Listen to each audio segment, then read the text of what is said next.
Welcome to our New York State Child Care Development Fund draft plan hearing. This is our third and final hearing, and we are excited to hear your testimonies a little bit later this morning. In just a moment, I'm going to pass it over to Nora Yates. Thank you to Piper, and Andres is our interpreter this morning from our colleagues at NYSTEC. NYSTEC is an organization that is supporting us doing both the public hearings, but a lot of our communication and improving our communication to the field. So thank you, NYSTEC, for helping, and Jared and Rebecca and team on our team for getting the hearings together. But also, today is Provider Appreciation Day, Child Care Provider Appreciation Day, and we celebrate Child Care Provider and Early Educator Week here. There is a Governor Proclamation, hopefully, that will be going out today, proclaiming and thanking all of our child care providers for all the hard work that you do. I know several are on this morning, and we're on our previous two hearings, so I just wanted to take a minute and thank our child care providers and our early childhood educators for all of your hard work. You are kind of the infrastructure of our state, and so we're very appreciative for you. And I hope you know that today, but also year-round. So, and if you have a child in a child care program and you go pick them up today, please say thank you to them in person. It means a lot. So before we go into the presentation, so how today will go. Like I said, we have live interpretation. So we want to make sure when it's time for testimony that everyone speaks clearly and as slowly as possible. So Andres makes sure that everything is captured for folks who are listening in Spanish. So please be mindful of that. Also, we'll be walking through a kind of high-level overview of the CCDF plan, and then we'll be able to open it up for testimony. When it's time for your testimony, we will promote you or kind of change your status, and then you'll be able to unmute and also come on video if you're interested. You don't have to. And so we'll let you know kind of who's up in the order, and then let you know when you can hit the unmute button. So to start, we're going to do an overview of both the block grant and the plan process and what is in the draft plan that we'll be discussing today. I think that's it. We can get started. With that, no further ado. Okay. So the Child Care and Development Block Grant passed in 2014, signed into law by President Obama, and regulations were issued in 2016. There was a most recent update to those regulations in March, which we'll be talking about throughout the presentation. So those just went through. The block grant is an $8.2 billion block grant nationwide, which is the source of child care funding nationwide. But here in New York, our allocation of that block grant is $582 million out of a total of $1 billion that New York spends on child care. So this block grant, this CCDF plan, is one of 4 funding sources that New York has for child care and child care assistance in the state. It is one system. All of the funding is operated under CCDF rules. So there is not separate systems, there is one system. So all of the rules and discussion in the plan apply to our entire system. And CCDF funding is a quarter of that system. You can hit the next slide. All right, so now I'll talk specifically about the planning process and the fund. So the Child Care and Development Fund provides those resources to all states, not all states, territories, and tribal grantees, specifically to enable low-income parents to work or pursue education and training. The program also provides funding to enhance the quality of child care for all children. You can hit the next slide.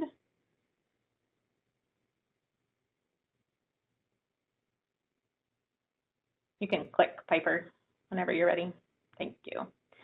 So the goals of CCDF, and this is important, we'll pull this throughout the rest of the presentation.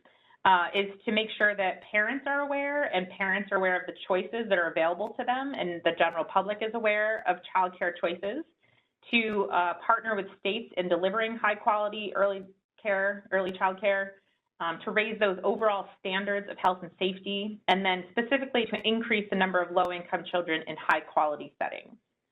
So we'll talk a little bit in the presentation about the different sections, but essentially the Child Care Fund and the block grant look at two pieces. One is the Child Care Assistance Program and the funding that the federal government and the state provide for child care assistance or subsidy. And so the rules that apply to how the state administers that system, and then also our health and safety and licensing standards, which apply to all settings, all licensed, registered, and legally exempt settings. So we'll talk a little bit about the rules around the child care assistance, administration, and then, or subsidy, and then also about the health and safety standards that are system-wide. You can hit the next slide. So how the block grant comes to us is via this plan. So the Child Care and Development Fund plan, which we're talking about today, thank you all so much for being here, is the agreement between the lead agency, which is OCFS here in New York, and the federal government on how we promise to implement with fidelity the rules and regulations of the federal government. So we are the lead agency here in New York. This plan, it is a physical plan, well, it's online now, is a 3-year plan. So the plan that we're discussing today is the one that starts October 1st, 2024, and it goes through September 30, 2027. So it is the 25-27 plan. We are currently operating under the 22-24 plan. So if you haven't read that, it's all online with at least one amendment. I think there's another amendment coming. And so we submit this plan as a way to confirm our agreement with how we'll be administering the program per the federal regulation. You can hit the next slide.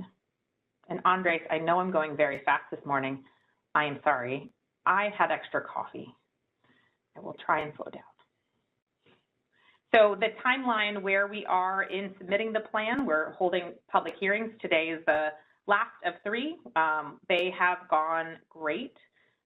Appreciate all of the public comment and attention to the plan, as well as feedback on how the system is working for different parts of the system. After the hearings, people will be able to submit their testimony through May 22nd. We'll review all of the testimony and all of the public comments. I'm going to talk about the final rule in 1 second. And then June will update those final edits based on that feedback, and the plan is due to the Office of Child Care July 1st. The plan goes into effect October 1st. So I just wanted to frame that up because some of the language in the plan is in the future. It is what will be in effect come the start of the plan. So it's not yet in effect, but it will be in effect in October. And that's kind of confusing because the plan includes language about what's happening now and what will be happening in October, because that's how they told us to write it. Honestly, it's very confusing. Okay, you can hit the next slide. So the final rule, the 2024 final rule. So in the middle of this planning process, the Office of Child Care issued updated regulations regarding the Child Care and Development Fund in the middle of the planning process. So the final rule was issued and went into effect April 30th. The federal government just issued guidance on how states should be implementing and or asking for waivers to those rules. So we are still digesting all of that guidance from last week. So the final rule is focused on these broad categories, which are lowering childcare costs for families, improving payments to childcare providers, increasing options for families, making enrollment in our childcare assistance system easier, and providing some clarity to the Child Care Development Fund itself. So as we go through each section of the plan, I will be highlighting where the final rule is, where the federal government will be looking for compliance with the final rule in the plan. Just as far as timing, because the final rule just went into effect, but our plan has not yet been submitted, the guidance that the federal government have put out is that we should indicate our compliance in our July submission, that they won't be looking for, findings or looking at compliance until they issue and review those plans by October. So if the state is not going to be in compliance or needs time, a state can apply for waivers that start back on April 30th when the regulations went into effect. So like I said, New York is examining all of the different pieces of the final rule. I'll show you in the different sections where they apply and whether or not we're either backdating a waiver request, or if we identify that we can't hit the October 1st deadline, then you can also still submit a waiver back to April 30th. My apologies that this is so confusing. I didn't do it, but I thank you for all of your patience because they did this right in the middle of the planning process. But it's all good. It's all good. All right. So I'm going to just take a minute or two to walk through the plan. So I'm not going to go through every question, but I do want to go through every section and highlight those questions or responses by New York that are either different from the last time we answered or, like I said, are relating to the final rule. All right, so we can go to the first section, which is relatively easy. Section 1 is about CCDF program administration. You can hit the next slide, Piper, whenever you're ready. Great, thank you. This section simply identifies who is the lead agency for the state and who is responsible for implementing the rules. In New York, the lead agency is the Office of Child and Family Services. I realized I never introduced myself. Good morning, Nora Yates, Deputy Commissioner here in the Division of Child Care Services. Thank you, apologies. So this section also identifies who are required partners for developing the plan. So those required partners include the New York State Early Childhood Advisory Council, or the ECAC. That is a statewide appointed advisory council that is administered by our sister agency, the Council on Children and Families, co-chaired by the Head Start Collaboration Director and the CUNY Professional Development Institute. So it is a big advisory council and had a meeting, its quarterly meeting. One of the quarterly meetings worked on kind of feedback and implementation for the plan. We're also required to consult with our child care resource and referral agencies, the tribal nations that border New York, and others. You can go to the next slide.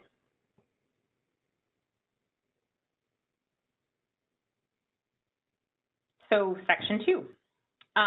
Section 2, the first questions focus on reducing barriers to family enrollment and redetermination. This is specifically for the child care assistance programs or subsidy. And so looking at who the eligible children and families are and reducing barriers to enrollment. The last 3 questions focus on prioritizing vulnerable children and families, as well as working on engaging with and supporting families experiencing homelessness, families with limited English proficiency, and persons with disabilities. And then last question is about promoting continuity of care throughout the system for those vulnerable children and families. You can hit the next slide and we can talk a little bit about how question 2.1 is looking at reducing barriers to family enrollment and redetermination. This is relating to the final rule, who had encouraged states to take several steps around reducing barriers. Many of the elements of the final rule that were encouraged, there's elements that are encouraged and required. We can talk about that too. One of those was around leveraging other public assistance programs to make it easier for a family to enroll in child care assistance or subsidy. So in October of last year, we implemented adjunctive financial eligibility, which is a mouthful. So instead, it's called Fast Track because it's easier to say. So in this way, first and foremost, it's around SNAP, or the Supplemental Nutrition Assistance Program, or HEAP, which is the Home Energy Assistance Program. So we're able to leverage those other those other public assistance programs and the information on a family for those, so that a family doesn't have to provide that all over again. We are looking at adding and rolling on additional public assistance programs or public health programs as well, like Medicaid or WIC. Those, we're still working on the details of those, but that is our goal. And then another way of reducing barriers, OCFS will be launching an online child care assistance application in the near future, and I mean very near. So this is specific for families to use an online application process for child care assistance. Right now, it is on paper that can either be emailed or faxed. I don't know who has a fax machine anymore, or families go into the local social service district. In New York City, they launched an online application, and Schenectady County has an online application, but all the other counties, it's handled via paper or email. So the online child care assistance application, or CCAA, will allow families to apply and upload, and local districts to process the eligibility electronically, which will be great. You can go to the next slide. So as I mentioned, the other parts of Section 2 are about how the state prioritizes services for children and families and make sure that they have access to child care assistance in as much as possible. So in 2023, social services law was amended to authorize OCFS to establish statewide priorities for vulnerable families on accessing child care assistance. Previously, those were designated at a county level and had a lot of variability between which families and which categories of families were prioritized. So that is no longer the case. There is official kind of statewide priorities that are consistent across counties for eligible families. There's 3 here. It does go on to the next slide because there are multiple categories. Families with income between 300% and up to 85% when childcare is needed for work. Families where there's a open, protective, or preventative case.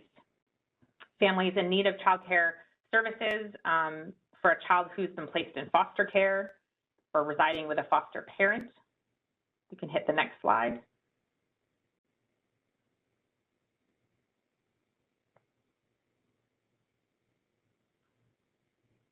Thank you. The state priorities continue. So 4 is families with a teenage parent who is attending high school or an equivalency program. Families where the caretaker is receiving services for victims of domestic violence, or where the child caretaker is participating in an approved substance abuse treatment program. These are priorities beyond working with families experiencing homelessness and others. So these are prioritizing consistent vulnerable categories of children and families to make sure that they have access to child care consistently across the state. You can hit the next slide. So in the final rule, and as I said, I would identify where the final rule weaves in.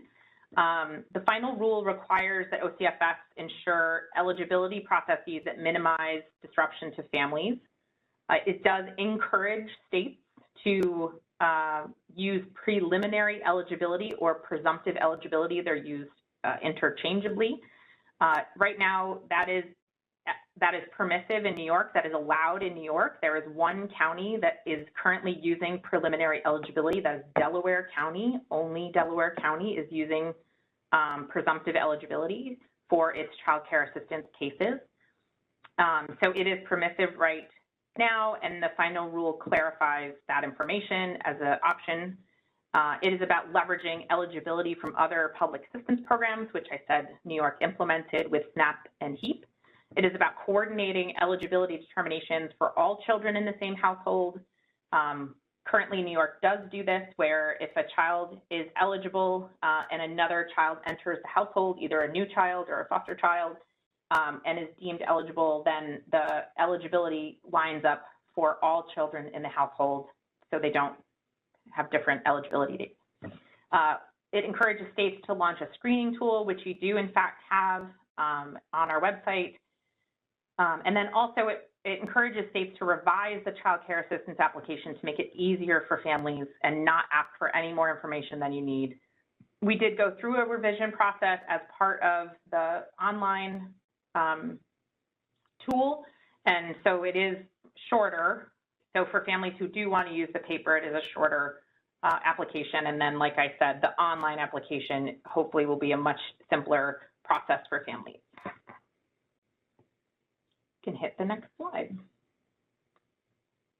So section 3, while it is only 3 questions, very important questions, regarding affordability and family copayments, how the state calculates those copayments, and for which populations the copayments are waived. You can go to the next slide.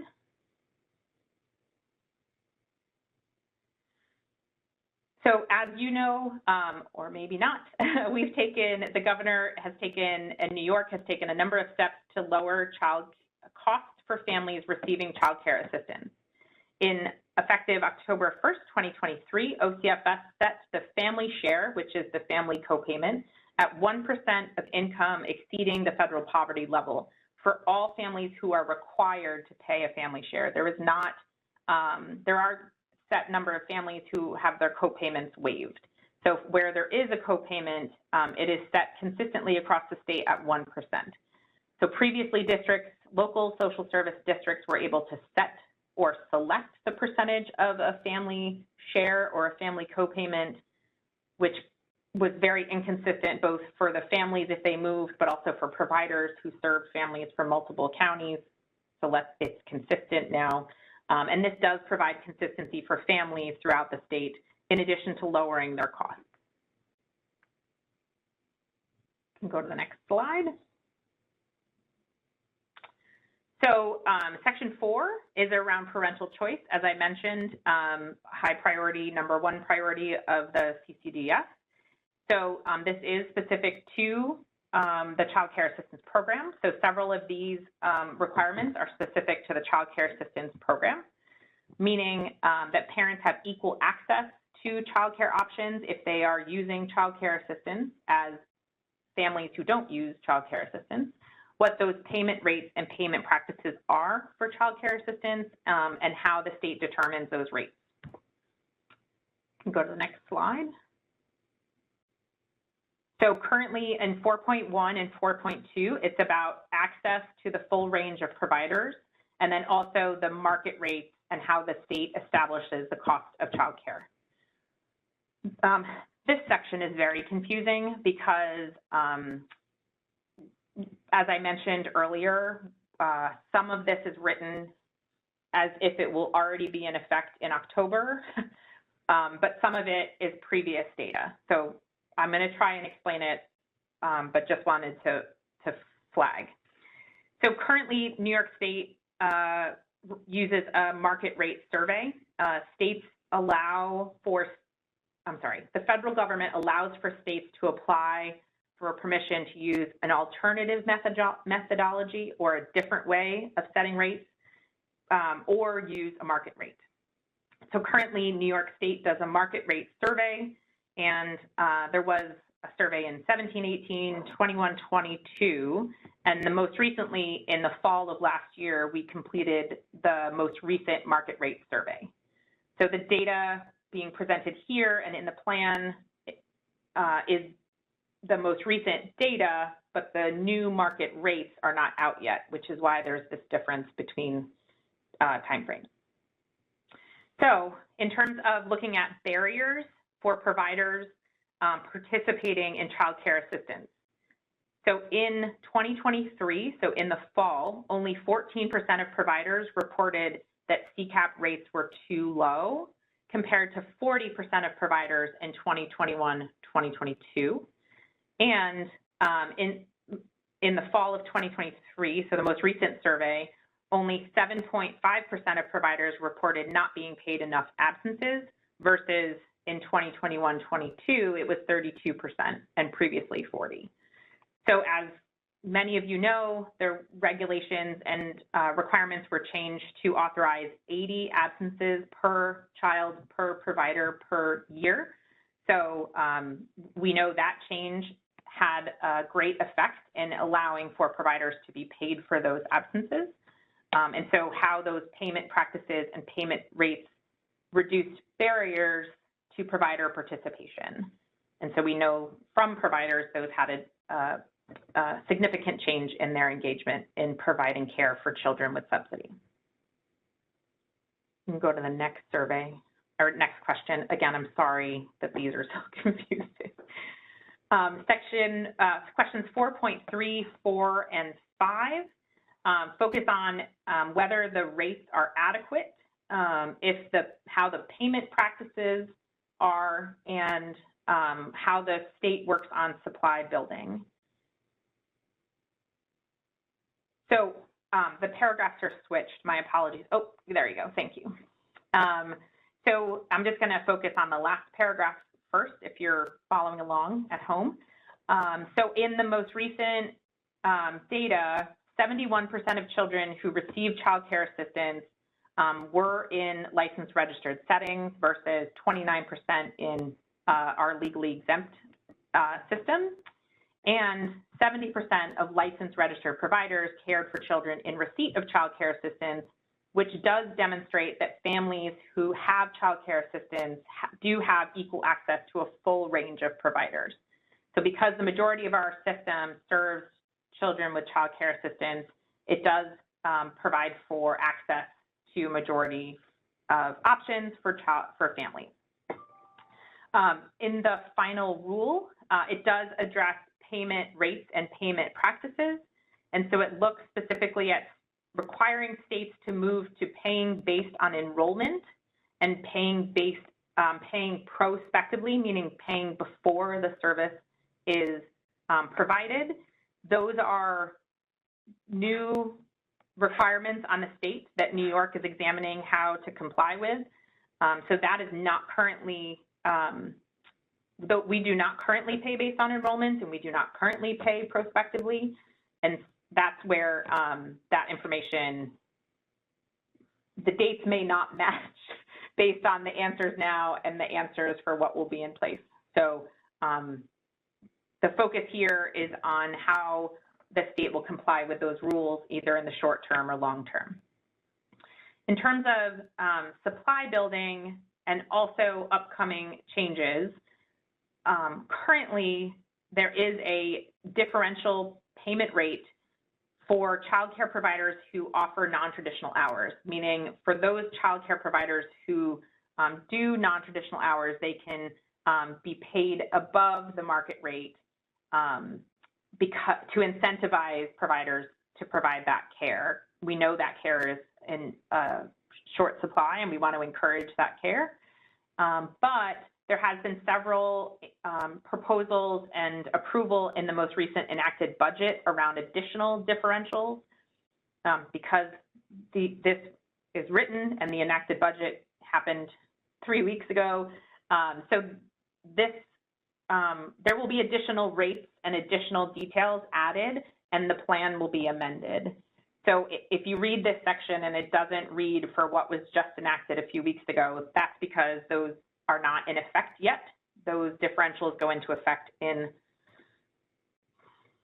I think it's 2025, but they don't go into effect yet, so we can't update our plan yet. Again, timing on the plan and timing on how the state legislative system works is not great. But the differentials are about building supply for families using child care assistance. All right, I'm trying to be mindful of time. All right, let's keep going. Section 5. So now we're going to shift from the child care assistance program to the entire child care ecosystem.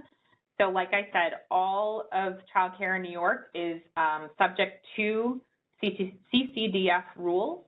And so the CCDF plan applies to the entire regulated childcare system in the state, not just those providers who serve families with subsidy. As you saw, over 70% of providers served families who have subsidy or have childcare assistance. So it makes sense that all the rules apply to the entire system. So Section 5 is around health and safety requirements in childcare settings.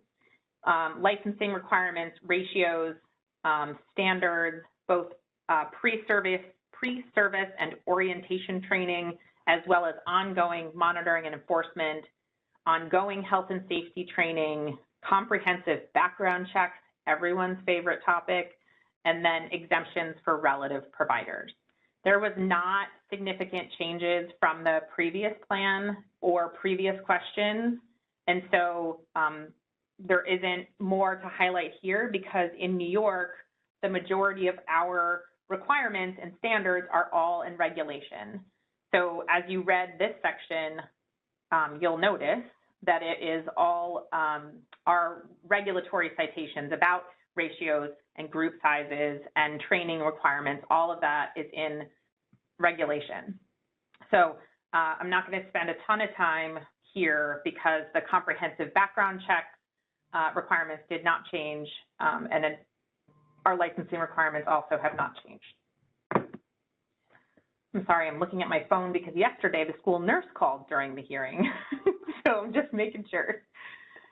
All right, we can hit the next slide. Great. So Section 6 is around specifically supporting skilled, qualified, and compensated workforce for the child care workforce. Section 6 asks how the state as a whole supports the child care workforce. What is the professional development framework the state uses, and also ongoing training opportunities, and specifically the early learning and developmental guidelines. So this addresses not just OCFS's efforts to support the child care workforce, but also how OCFS supports and interacts and collaborates with other entities like CUNY, PDI, and others to support the workforce. So this includes the ECETP, the Early Childhood Education and Training Program, which is based out of SUNY Albany PDP, as well as the EIP program, which is the scholarship program that supports child care professionals with credentials or degree programs. It also focuses on our workforce development website, which has tools for child care providers, as well as collaboration with the New York State Department of Labor, and OCFS's support for CUNY PDI administered early childhood career development centers, and how those career development centers that are statewide support child care professionals in their career development. You can hit the next slide. Section 7 is on quality improvement. There is a requirement that specific amount of funds are set aside to focus on quality and driving quality in all early childhood settings. And so there's a variety. New York is very lucky that we have a wide variety of quality investments going on throughout the state with a lot of different partners. And so there's a lot of information in this section, but also wanted to highlight for all of you that the Division of Child Care Services here at OCFS is receiving technical assistance from the Federal Capacity Building Center on an impact project to create a statewide definition of child care. And so we want to use this opportunity and this assistance from our federal partners to establish a definition that would apply to all child care settings, all licensed and registered child care settings. Right now, there's folks who participate in Quality Stars, there's folks who participate in the pyramid model, there's people who are accredited or programs who are accredited either through the New York AEYC or Family Child Care. Those are all fantastic quality improvement activities. We want to add to and provide more options for the full breadth of the childcare system and all licensed registered providers. So this impact project will allow us to create that definition and provide for a consistent implementation that's available for all childcare providers. Section 7 also focuses on the ECETP availability of online and in-person training for childcare providers that's free, as well as the pyramid model, investments in Quality Stars New York, as well as the epinephrine auto-injector initiative.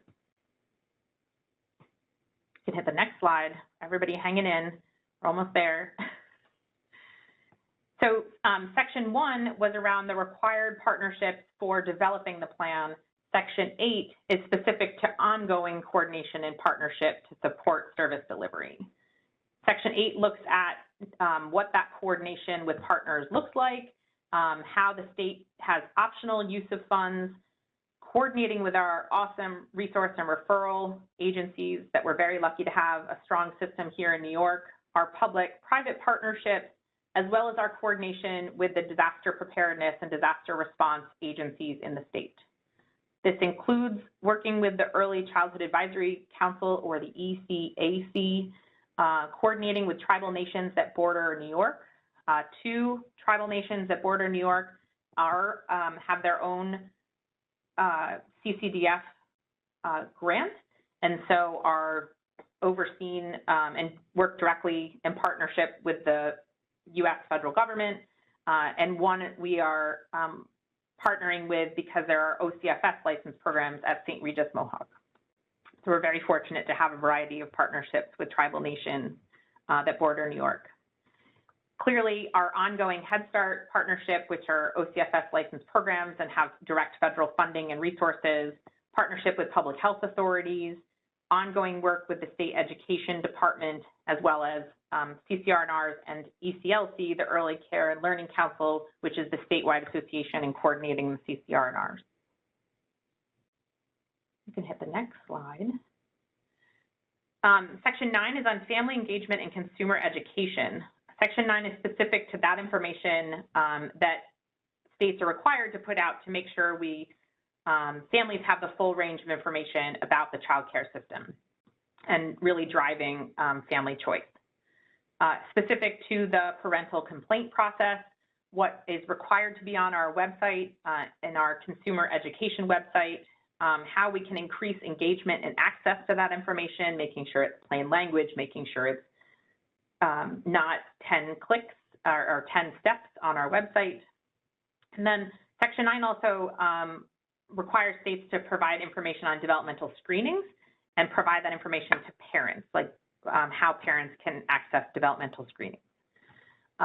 In addition, New York talked in this section about resources on social emotional health, preventing suspension and expulsion, and developmental screenings information and distribution.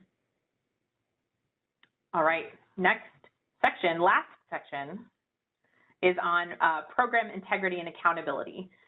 Section 10 is on how the state administers the block grant and what internal controls or fraud prevention systems do we have in place for both the child care assistance funding and also all of our grants and contracts. So it looks at internal controls and how the fiscal management structure of OCFS as a whole and what those tracking systems look like, as well as specific to child care assistance, how we monitor the local social service district's distribution of those funds, as well as fraud investigation, audits, and recovery. All right, that is my overview. I don't think I did too bad. I went a little long. Okay. Thank you, everybody. I hope that was helpful. Like I said, I don't think we had enough time to go into every question. You can absolutely let us know if there are additional questions. So we're going to move on to testimonies. A couple things about testimonies. Like I said, there is an order, and we're going to promote you. So you will be able to unmute yourself. If there's some technology glitch that we can't hear you and maybe you have to call back in, we will find you and make sure that you get back in the queue and so we can hear you, absolutely. Please make sure to speak slowly. I know that there's about 5 minutes. We said about 7 minutes because we want to make sure we have time for everyone. We have a timer, but again, you can go a little bit over, but then I will gently nudge you that we want to make sure we hear from everyone. I will nudge you with care and attention, but I will nudge you gently. And then the testimonies are an opportunity for you to provide your comment and input into the plan or into childcare system as a whole.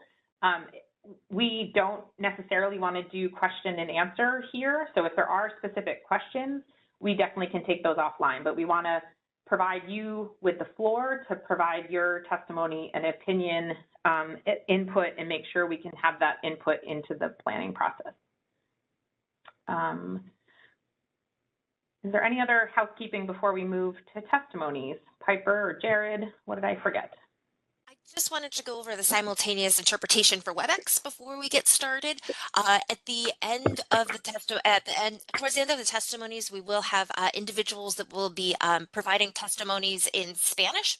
So we're going to remind you of this. We're going to throw this out here now, and then we'll remind you of it just before those testimonies. So if you, our interpreter is going to switch gears and interpret from Spanish to English for us, but you will need to move to the Spanish channel.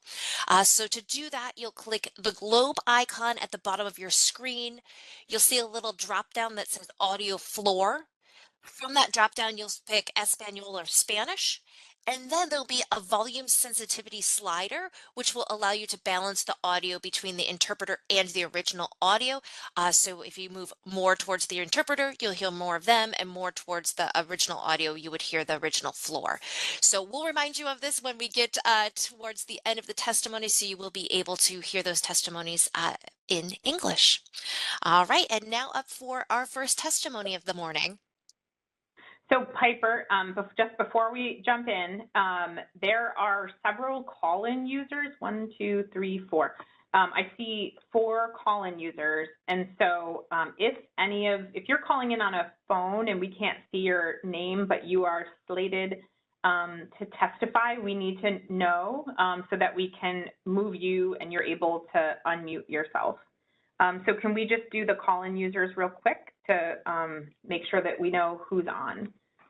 So the first call-in user is, your phone number starts with 718-724.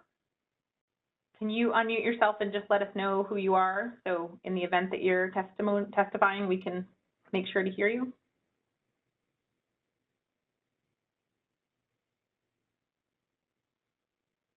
And we did move you, so you should see a unmute button at the bottom of your screen. And you can just hit that and let us know your name and we can record that.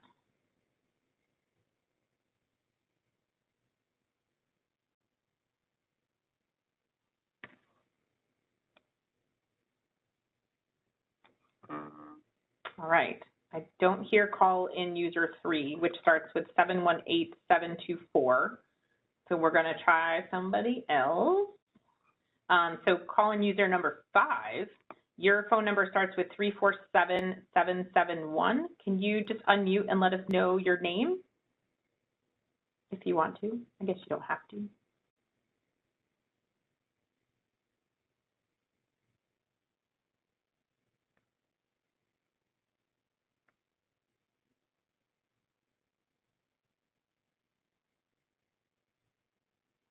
Okay. Let's try call-in user number 6. Your phone number is 347-995. Can you just unmute and let us know your name?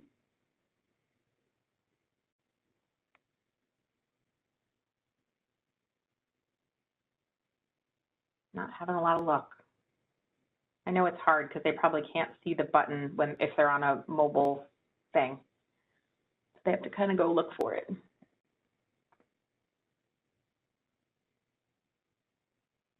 All right, call in user 7. Let's try 7. If you could let us know your name, your phone number starts with 646823. Can you just unmute and let us know your name? That way, if you're testifying, we can unmute you when it's time.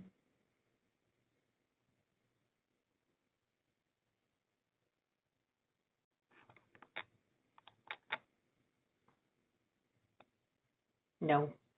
Okay. If you are one of those call-in users and you are testifying, we do just need you to send us an email or something so we can make sure to have access. You can talk and we can hear you when it's time. All right, so we're going to get started with testimony, and our first one is Jeanette. Jeanette is here. Great. Jeanette, do you want to unmute and see if we can hear you before we get started? You should be able to see an unmute button at the bottom of your screen.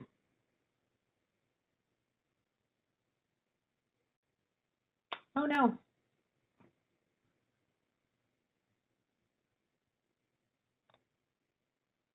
And I think she did what I do, which is going to unmute, but instead hanging up, which is what I do all the time.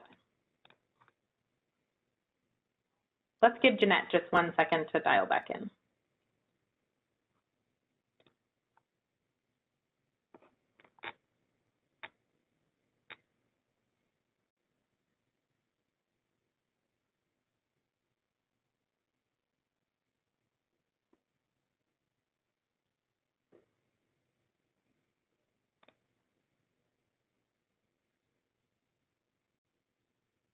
Thanks for your patience, everybody. I should have said at the top that we will struggle with technology on this hearing, so please bear with us as we make sure that we can hear everybody.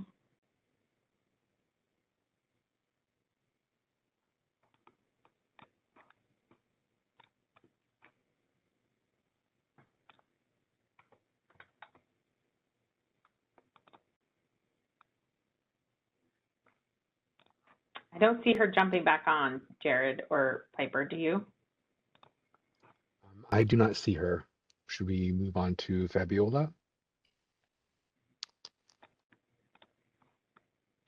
Yeah. If she joins back in, we can circle back. Absolutely. Yeah, that's fine. Okay. Fabiola. Hi. Great. The floor is yours. Great. You can hear me? Awesome. Great. Okay. So hello.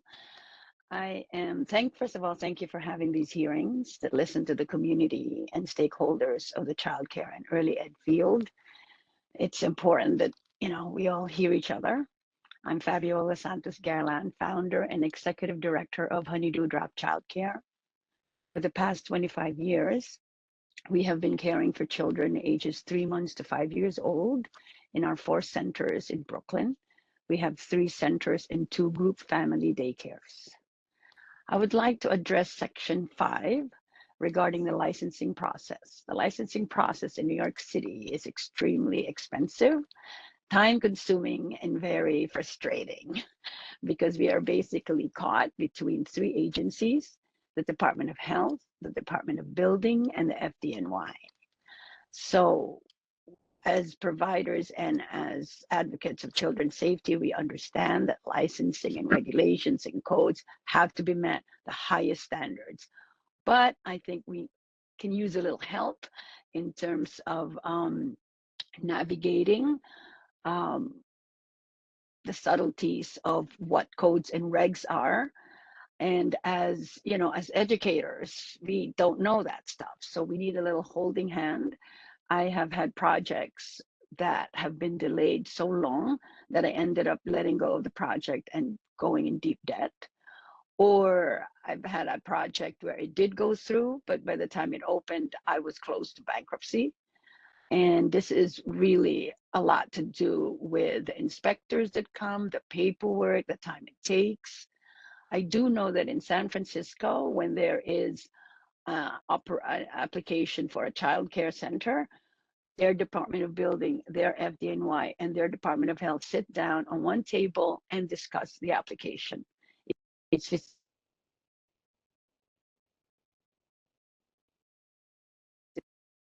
I think, important step that could save a lot of money, a lot of time, and more centers will open. That is the big obstacle in opening centers. I'm done. I'm not opening centers anymore. It's very, it's very hard. So I'm advocating for small businesses, because remember, we are small businesses. We're educators that have such passion for children that we want to ensure their education, their support, social emotional support, and safe health and safety.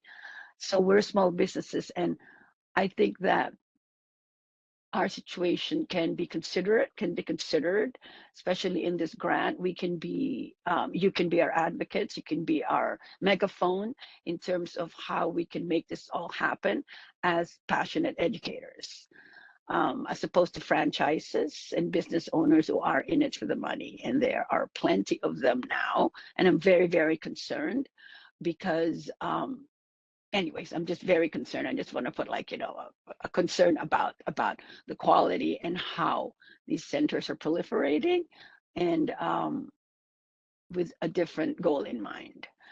And I know that for a fact in terms of speaking to other directors that worked with them and speaking to teachers that worked with them. So I'm not just making a judgment. I am finding it out firsthand. Um, with family daycares, the Department of Health has greatly improved, thank God, from 25 years ago, but there are still licensors and processes that don't operate expediently, and it impacts our licensing and renewal. And we are exposed to possible violations when we did our part with with our paperwork and our submission, but those submissions are not processed timely. And so when an inspector comes, we can get violations about something that, we did according to what they asked for. So if we want sustainable, excellent childcare programs in this city, I believe we need permanent subsidies for the operation of childcare programs, the way many European and Latin American countries do for their childcare programs. One-off grants to teachers are great, but then they leave our employ or leave the industry, and the administrators of programs are struggling to pay increasing costs of operations. Insurance premiums went up 15 to 20% this year. Some of them dropping us like this. Within a month, they're going to drop us. We're increasing cost of utilities and all business expenses that are price tagged. They are price tagged for lucrative businesses, but not for childcare centers that operate with a very slim budget. I also want to echo what many people said yesterday, that the salaries that we can offer teachers are limited because our slim budget and the high standard of operating a business in New York. So after we recruit teachers, first of all, it takes a long time to recruit them, interview them, look for resumes. After we recruit and train them, they leave us for the Department of Education because they have better salaries, pay parity, a little more pay parity, and benefits that we can offer them. So thank you for listening. This is just a picture of what I've experienced in the past 25 years, trying to be a quality early ed educator. Thank you for listening. Thank you, Fabiola, very much. Did we get Jeanette back? She has not rejoined. Okay. Okay. We'll keep looking. I hope she does. So Jerica Espinosa? Good morning. Good morning. Let me see, I want to start the video. Okay. Good morning, how are you? My name is Jerica Espinosa. I'm for Staten Island. I'm a provider for 25 years. I'm a group family daycare. We support the community, and the parents need the service, and we need the parents too. We are a small business. We try to survive for many years to give the employer to assistance because we're required to have a person in the place to have the daycare, the business operating. We need somebody else with us. If we have more than 6 kids, we're required to have one more person. And it's kind of hard. I'm going to talk about the 2 points about parents. I'm working with low income parents, and it's very sad and to see they apply for ACA's cases or HRA. The cases getting closed or denied. It's not easy, and they're not making no convenient. They don't make it convenient for the parents to apply for the daycare. And we need parents to go back to work because they need service and they need to go back to work, and it's very hard. Now they put a new system in my city. It's very hard for the parents to teach them, because we try to teach them to apply and they get frustrated. We take to apply for a daycare, it's taking some like 2-3 months. And when you apply for a job, they're not going to wait for you for two months. And that's a thing. They need to make it something easy and convenient for the parents to get into the place, because we have a lot of places providers open spaces, but parents tired to apply and be denied it. And this has to be something we can help in about that. And the other thing is we need to thinking about single parents. They need to get back to work. And we have a new parents, the immigrant parents, they came to this country, and they need the system to send them back to work. But it's no places. They go to different places to apply, but they don't have no papers, they don't have no city papers, and it's very inconvenient. We need to create some programs or some budgets that can support these parents to go back to work, and the kids can be in a stable place. And the other point we're talking about is number 4. It's about application. We have a small business, like I said before. We getting paid very little, and we're supposed to get assistance. The assistance, we pay insurance, we pay rent, we pay disability, we pay everything, and we getting very little money. And we help the community. And you know what? We working. I have my mother working more than 45 years, and they working here, and they don't have no retirement plan, no medical insurance. Everything's coming out of the pocket. I'm surviving, and to that we need to get better payment and make it more easy. And they gave a more point.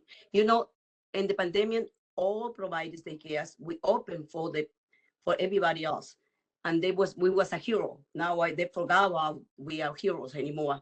We still working hard and give a community service to the community, to the parents. We love what we do. We love what we do, and we need to be support to getting more money to support and give it somebody work. Because we are getting employers and we giving all the benefits, but we not get nothing else. Sometimes we working for the assistance and we not get nothing for us. The other thing we are talking about is the number 5. It's very hard and convenient now. We need to apply for assistance, and it's a required to get in the program. When you have more than 6 kids, you are on a group, you have to get an assistant. When you apply, it's taking like 2 months. And who's going to wait? Somebody's looking for you for 2 months to be approved. People want to work right away. The system is too long, and now has to be everything in computer by far. It's a new system. I know everything want to be in computer, but it's not easy. For me, I'm kind of young. I try to do it, but if we have a lot of people providers, they don't have the experience, they don't have the skills to work in the computer, and it's very inconvenient because I try to put somebody in the system. It's taking like 2-3 months to apply for somebody to be assistant. It's inconvenient for me, like a business person, and inconvenient for the people who are looking for a job, because they say, okay, I'm going to some places. They can go to a McDonald's, get in right away. They can go to any place that they can get in, and they get better benefits. We pay minimum wage because we can afford to pay more money. We wish we can pay more money, but it's very hard in the community to give it the service we wanted to do. We did it, we do it, and we provide the service, and the parents need us, and we need that. It's a teamwork, and the city has to give it the money we need it to the kids. The kids, the kids is the future, and they need the money, they need the place. The parents need to go back to work. We need to get the money and the payments, and they make it easy and convenient for the parents to get the application, because they get it frustrating. They don't know where to go. They go to ACS, they go to HRA, and go to the computer, do this. And sometimes that's why the system say, oh, they don't want to work. They don't make it convenient. That's the problem. Thank you so much for everything. Thank you, Derek.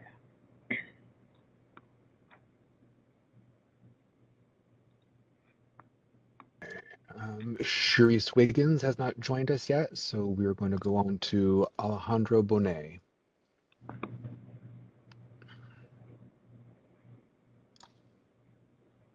All right, Alejandro. Hello? Yes, we can hear you. Go ahead. Hi. So my name is Sandy Marmol. Alejandro's actually not feeling well. I'm his wife, and I'm also the director of the daycare. We are a daycare in Nassau County. I just want to say that we're a baby daycare. We've been open 8 months. We appreciate being invited into this conversation, being newbies. I've been a business owner for 12 years, definitely not in childcare or education.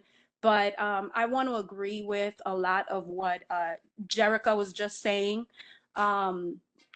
Being in this and being a new provider, being new to this environment, to this system, being new to social services, being new to receiving payments. That was something I definitely want to comment on. The way that the payments are received seems so ancient. Getting a check in the mail, losing a check, replacing a check. It definitely feels like there's just so many things that in the upcoming 2025 and 2024, things can definitely be updated, changed. Just a new system, something to make it easier for the providers, because there really are a lot of children out there that need quality care. And yes, it is hard. It's hard finding assistants that have the experience necessary to take care of these kids. It's hard maintaining an assistant, because once you do train them, they do leave you. And again, I've only been in this for 8 months, and I've already experienced that. It's very, very difficult. The expenses very, very high. The payment that we're receiving, not enough to maintain quality childcare providers and provide these kids with what they deserve. I just wanted to give that little bit of feedback and say that we appreciate you guys inviting us into this conversation. Again, being a new daycare facility, and we're a group family childcare daycare facility. We did go through that horrible process of months to open, because we had to go through licensing and all of the procedures and everything in order to open. We're happy to be here now. We want to continue to be here. I look up to these women that have been doing this for 25 years. I find this very, very gratifying, taking care of these children, building a bond with them, kind of helping their parents raise them, because they spend more time with us than what they do with their actual parents. It's been, phenomenal. But then other portions, other things involved that kind of make you think and make you wonder, are we going to be able to be here for the long term? And that's where we need that help. Also, I want to say that the grants that are available, we have tried to apply for the grants that are available. And unfortunately, there are some requirements that keep us from being eligible as new childcare providers. And I think that that's unfair as well, because in all reality, we, deserve to be part of the grants, and we deserve to be, part of the system just like everybody else. Yes, we are a new childcare provider, but we need the assistance just as much as everybody else in order to stay open. So that's all we wanted to say, and we just want to thank you again for the opportunity.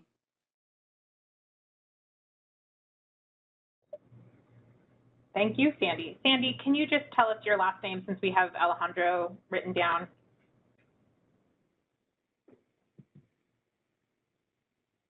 Oh, sorry, Sandy, can you I know, can you just unmute one more time and tell us your last name? So it's Marmol, M-A-R-M-O-L. Great, thank you so much. Thank you.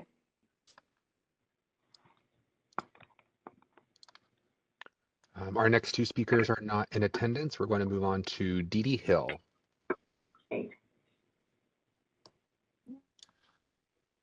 Well, there you go. Dee Dee. Can you try unmuting so we can make sure we can hear you?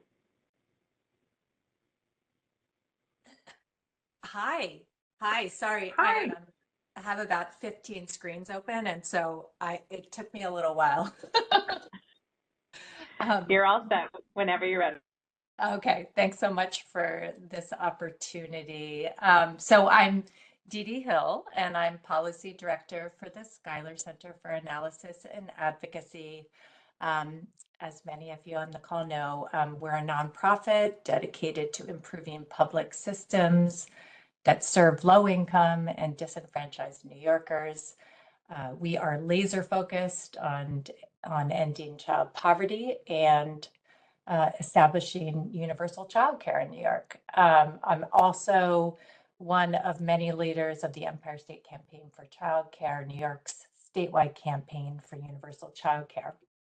I'm just going to start with a huge thank you to the amazing childcare team at OCFS for everything you do every day to improve and strengthen New York's childcare program, and for pulling together this amazing draft plan. It is really long, so kudos to you. I'm afraid I didn't get through every single word, but I have admired many of the words. I want to focus my few minutes on 3 recommendations that the Schuyler Center urges New York to implement this year, and which we really hope will be reflected in the final CCDF plan. I'll note that all of these are recommendations that are called for in the new federal child care rules that were just enacted at the end of last month. And all of these recommendations are reflected in the governor's child care availability task force report that was just released at the end of April. So these are recommendations that have broad consensus, they have momentum, and we really hope New York does not delay in acting on them.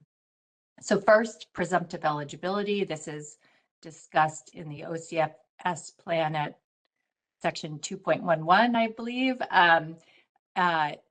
As we know, New York currently allows local social services districts to offer presumptive eligibility. However, should a family ultimately be deemed ineligible for assistance, the local social services district has to pay the full cost from local funds.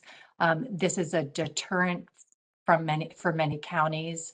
We recommend that New York amend the social services law to require all counties to implement presumptive eligibility and to make clear that block grant funds, including federal CCDBG funds, may be used to cover the costs of child care assistance during the period of presumed eligibility. Of course, this is a recommendation reflected in the final CCDF rule. And I'll note that there is legislation that is currently moving through the state legislature that would make this change, and we urge adoption of that law. Second, our second recommendation, this pertains to New York's authority to allow families flexibility and autonomy in determining the hours that they need care for their children. And I think this is section 2.22 of the plan. New York has long imposed minimum work hour requirements and a minimum earnings requirement. And of course, New York has also long required that long tied eligibility to child care assistance to the exact hours that a parent works or is engaged in an approved activity. I just want to pause for a second to underscore we've talked a lot about the real challenges caused by tying child care assistance to the exact hours a parent works. But I also want to underscore the injustice of the minimum earnings requirement. This means that in New York, a family can actually be denied assistance because the parents earn too little. This is a rule that needs to change, and we really hope that it changes this year. Along with, of course, the passage, we're really hoping to see decoupling done this year. There are bills that are making their way through the legislature right now to implement both of these changes, and we are hoping that they are passed and signed by the governor. And then finally, because I know my time is up, I want to speak to setting the section of the plan regarding setting rates to better meet targeted needs. I think this is section 4.33. New York currently pays child care providers less than the market rate if they can't establish that they charge private pay families or that their cost of care is at least at that rate. The new federal rule clarifies this is not required. New York should implement automatic rate hikes immediately and reflect that recommendation in this plan. Again, there is a bill that's currently making its way through the legislature that would enact this common sense change, and we urge passage of that bill. Thanks so much for this opportunity. Thank you, Dee Dee.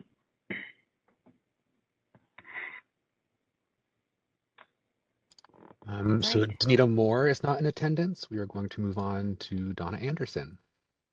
Donna Anderson. Morning, everyone. Hi, Nora. I wanted to start off by saying thank you for this opportunity to comment on the CCDF plan for New York State. My name is Donna Anderson. I am the Executive Director of the New York Early Childhood Professional Development Institute at CUNY.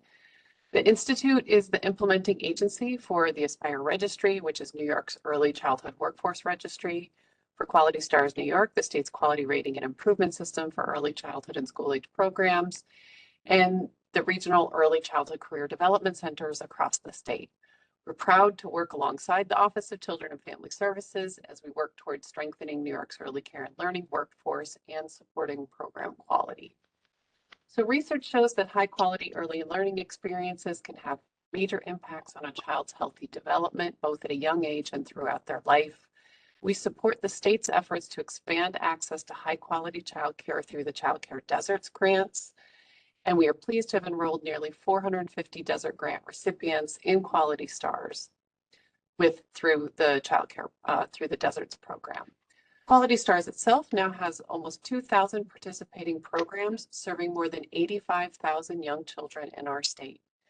As the CCDF plan rightly notes, sustaining the investment that Quality Stars received through federal pandemic funding is crucial to ensuring that early care and learning programs continue to receive the resources and supports that they need and deserve. Expanding access to childcare programs in New York also means building and strengthening a robust workforce that is prepared with the knowledge, competencies, and skills that they need to care for young children. We commend OCFS's investment in professional development through the Educational Incentive Program, which grants scholarships to childcare providers for training and coursework. Since 2021, the Institute's Early Childhood Career Development Centers have supported more than 2,000 students receiving EIP scholarship funding. The Career Development Center's advisors also serve many thousands more clients across New York State, clients who are early childhood and child care professionals, with additional services, including advisement on career pathways and certification and degree options, and at no cost to those folks. These services are essential both to recruit new professionals to the field and to provide dedicated educators with the means and opportunity to advance in their careers. We also commend the state's efforts to provide high caliber professional learning experiences to early care providers. The Aspire Registry's Quality Assurance Review of Professional Development aims to verify and recognize quality training opportunities provided by more than 2,225 registered trainers across the state.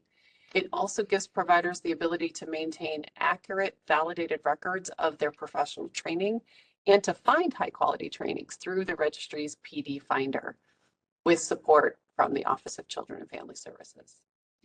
We appreciate the CCDF's plan's vision for a skilled childcare workforce with adequate compensation and benefits. As the plan highlights, data from the Aspire registry represents an essential profile of New York's early childhood workforce, giving us important insight into the needs of childcare providers. An Aspire registry member's profile reflects an individual's years of experience and the certifications, degrees, and credentials that they've earned. The registry allows early childhood caregivers and educators to plan and track their professional growth, which is a critical measure for successful career advancement. Recognizing and fairly compensating early care professionals for their effort, education, and professional development is an important step toward elevating the early childhood profession. Finally, caring for and educating young children, of course, is important and sophisticated work. We support the state's initiatives to bolster compensation and professional growth opportunities for the early care and learning workforce, and we look forward to continuing our work together to serve early childhood educators and professionals. I want to say thank you for the time today, and also, Nora, to give you and your team a shout out. It's a beast of a document, 250 pages. I also have not read every single word, but it is an incredible piece of work. So kudos to you and the team. Thank you. I am shocked, Donna, just shocked. You and It'll be my Dee, weekend reading. I can't believe either of you. Thank you for that. I'll just say the document used to be 470 pages, so, you know, better.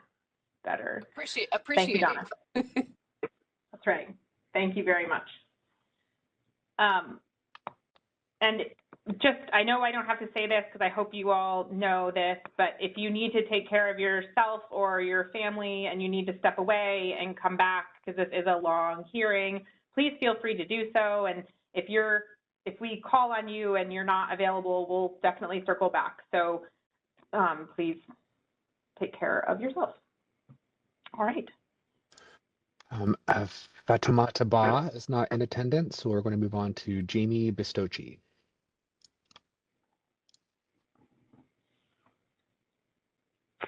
All right, Jamie. We can't hear you, Jamie. It doesn't look like Jamie has audio. Jamie, can you hear us?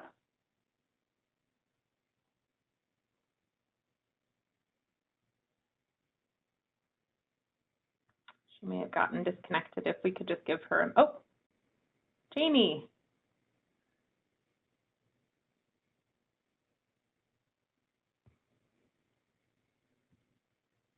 Jamie, can you hear us? We can't hear you yet.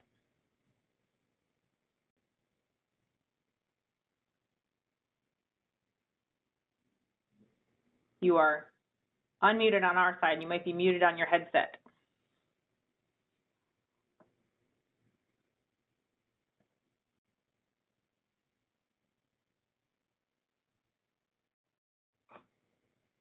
Hi, Jamie. We can see you, but we can't hear you. We can't hear you.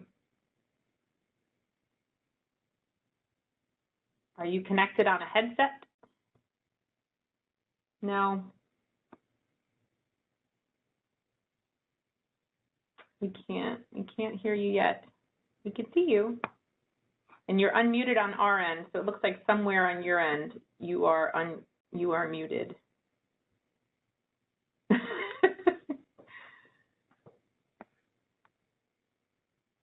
And also WebEx is not my favorite, so I am sorry.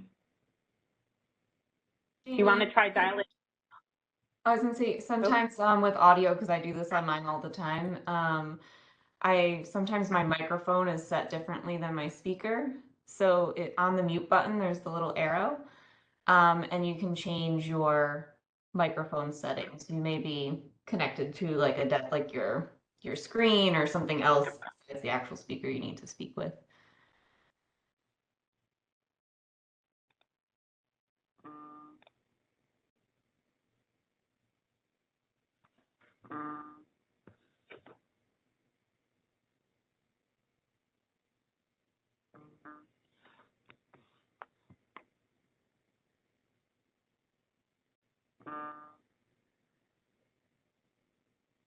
Can't hear you yet, Jamie.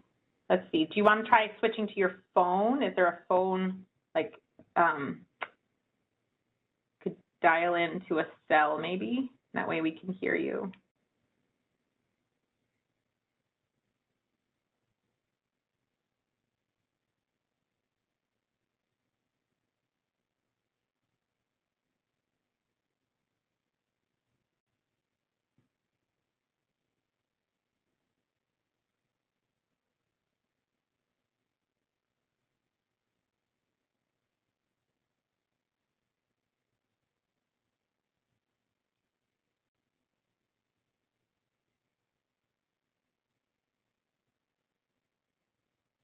Appreciate everyone's patience when we all love technology very much.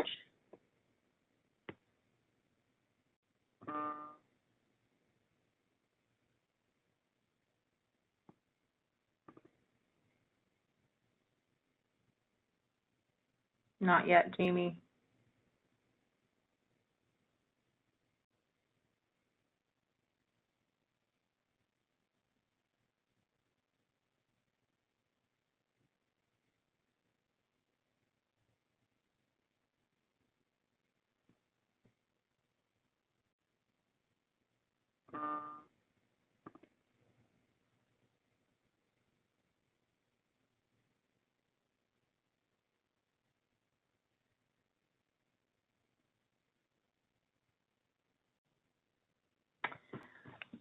Jamie, how about, oh, no, that's good. It's a good stretch break. I'm gonna just stand up while we're doing this.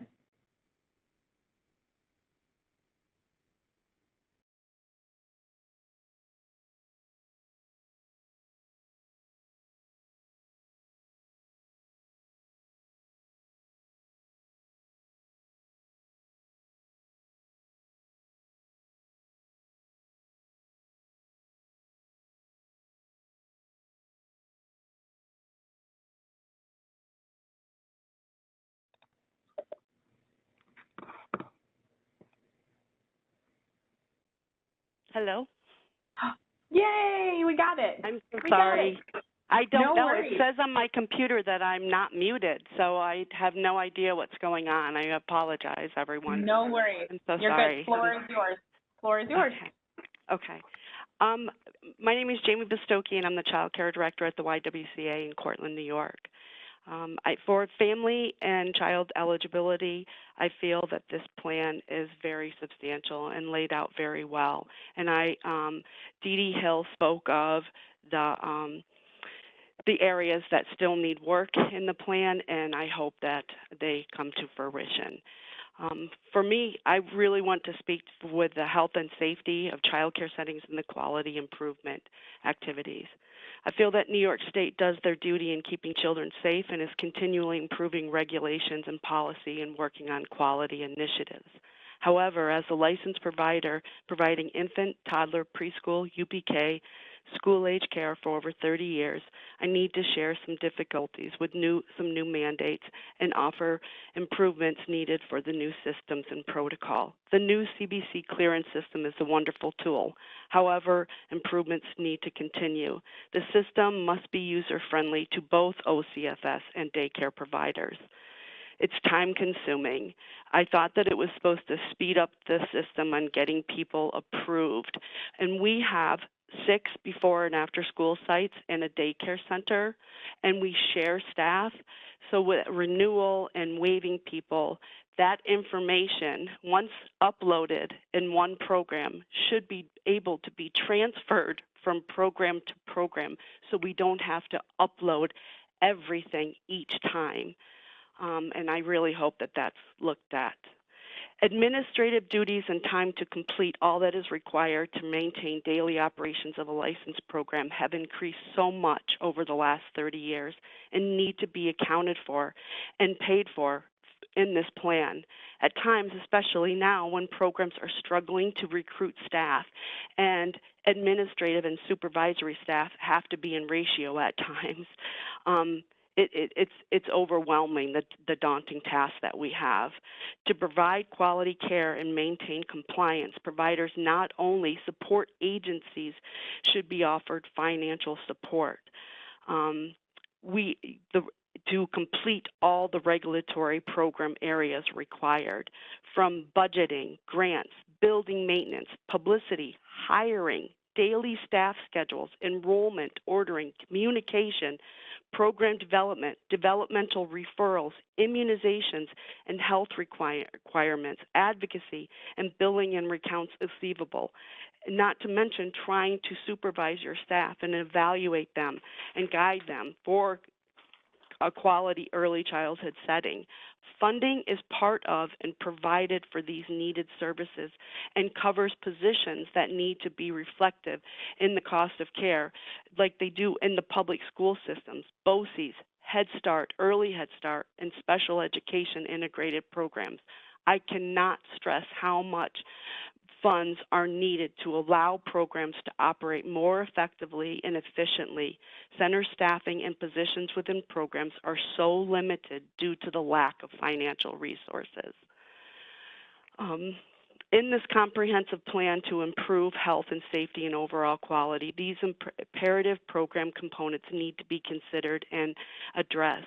Perhaps providers should be given an annual maintenance fund that is based on your program size, age of your building, construction, the space, the market, to make yearly improvements. And then going on to support skilled and qualified compensated staff. We need individuals with training and experiences as the attention to this field is demanding. How do we recruit and retain when salaries in the field are often not at a living wage? Is it just higher salaries and better benefits that we need? Through the workforce compensation grants and the stabilization ones, programs have remained open, and some recruitment efforts have helped with the sign-on bonuses. But it's just a Band-Aid. It's not a fix.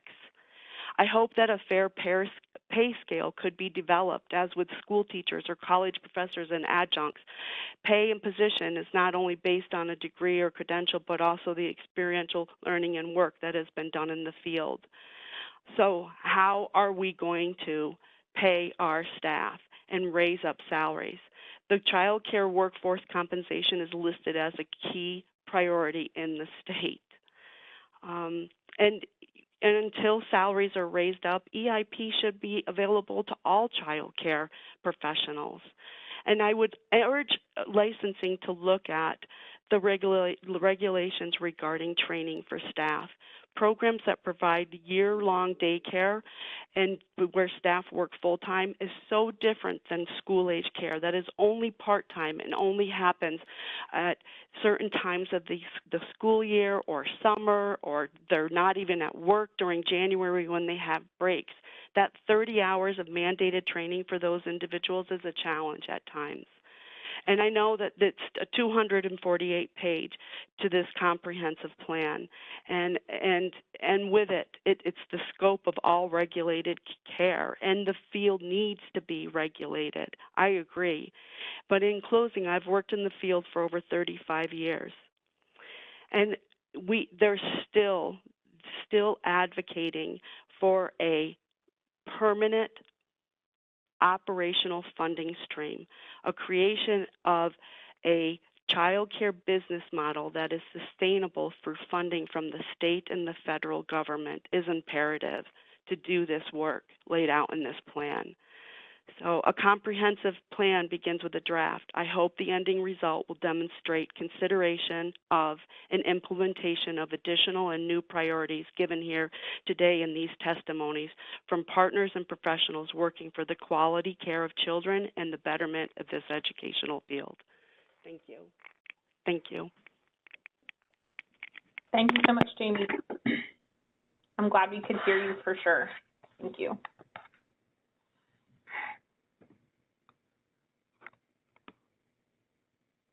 Jenna Rodriguez.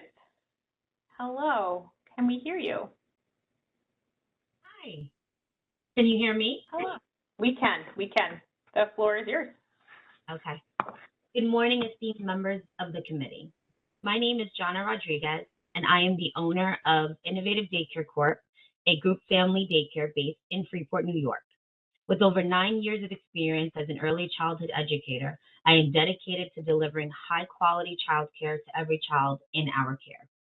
I am grateful for the opportunity to testify today regarding the proposed enhancements to the Child Care Block Grant funding for New York as outlined in your draft. As an early childhood educator and small business owner in this sector, my experiences provide me with a unique insight into both the practical and policy-driven challenges we currently face. To contextualize the crisis we must address, the ongoing childcare crisis in our nation that is marked by a severe lack of accessible, affordable, and high-quality childcare, undermines the federal government has responded with guidelines aimed at stabilizing and enriching childcare services across the country, emphasizing support for both families and providers by streamlining access to services, ensuring adequate compensation for caregivers, and enhancing the overall quality of childcare. The policy perspective and the importance of federal alignment with these federal guidelines are imperative to sustain the childcare sector. Section 4.3.3.b of your draft proposes a tiered compensation system designed to reward educational attainment and specialization, particularly for providers holding credentials such as the Child Development Associate and higher academic degrees. This framework not only elevates the quality of care, but also fosters a professional growth pathway for educators. Section 4.4.1 of the draft advocates for a critical shift from attendance-based compensation to enrollment-based compensation. This change would alleviate the financial unpredictability that plagues our facilities, ensuring stable operations and allowing for consistent quality improvement. Section 4.4.2 highlights the necessity for financial assistance and covering registration fees for families on assistance, addressing a significant barrier that disproportionately affects our most vulnerable populations. This adjustment would markedly increase accessibility and is a step toward the equitable service model promoted by federal recommendations. As a business owner, Section 4.5.1 is particularly resonant, suggesting statewide grants to create additional childcare slots for underserved groups such as infants, toddlers, and children with disabilities. This initiative not only responds to a care gap, but also represents a strategic investment in our future workforce.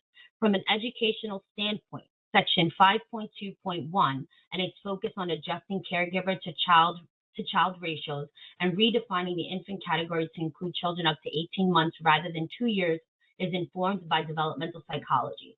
Such policies ensure that care provisions are developmentally appropriate and tailored to the specific needs of each group.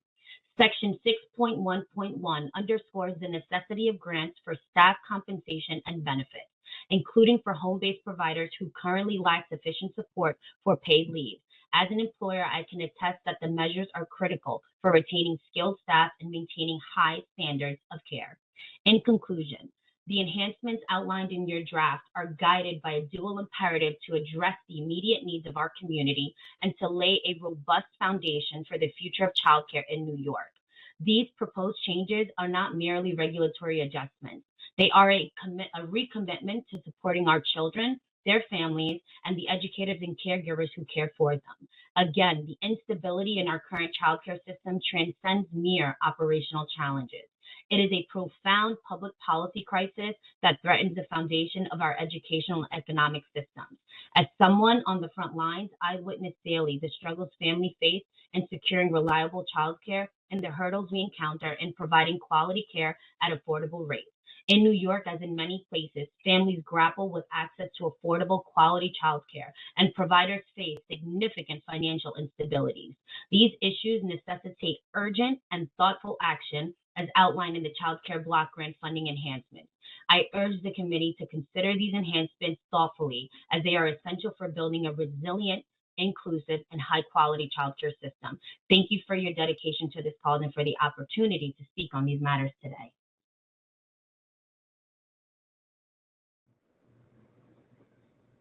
Jonna, thank you so much. This would be a good time to remind everyone that we want you to also submit your testimony. We will provide instructions at the end. I think you also received it via email. but please make sure to also send in your testimony. We are tracking and recording, but also want to make sure that we capture as much as possible. All right. Jen O'Connor. Can you hear me?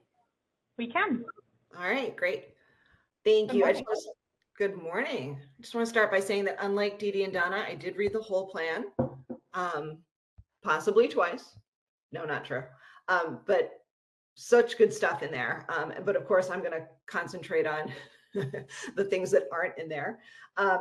Jen O'Connor, Director of Partnerships and Early Childhood Policy with the Education Trust New York, which is a statewide nonprofit organization dedicated to educational equity. I'm going to dive right in and start with Plan Section 2, which is Child and Family Eligibility and Enrollment and Continuity of Care. Local district social service LDSS offices currently hold tremendous power in determining how much support is made available to families. Without standardized support for vulnerable groups, families may not receive the same level of support across the state.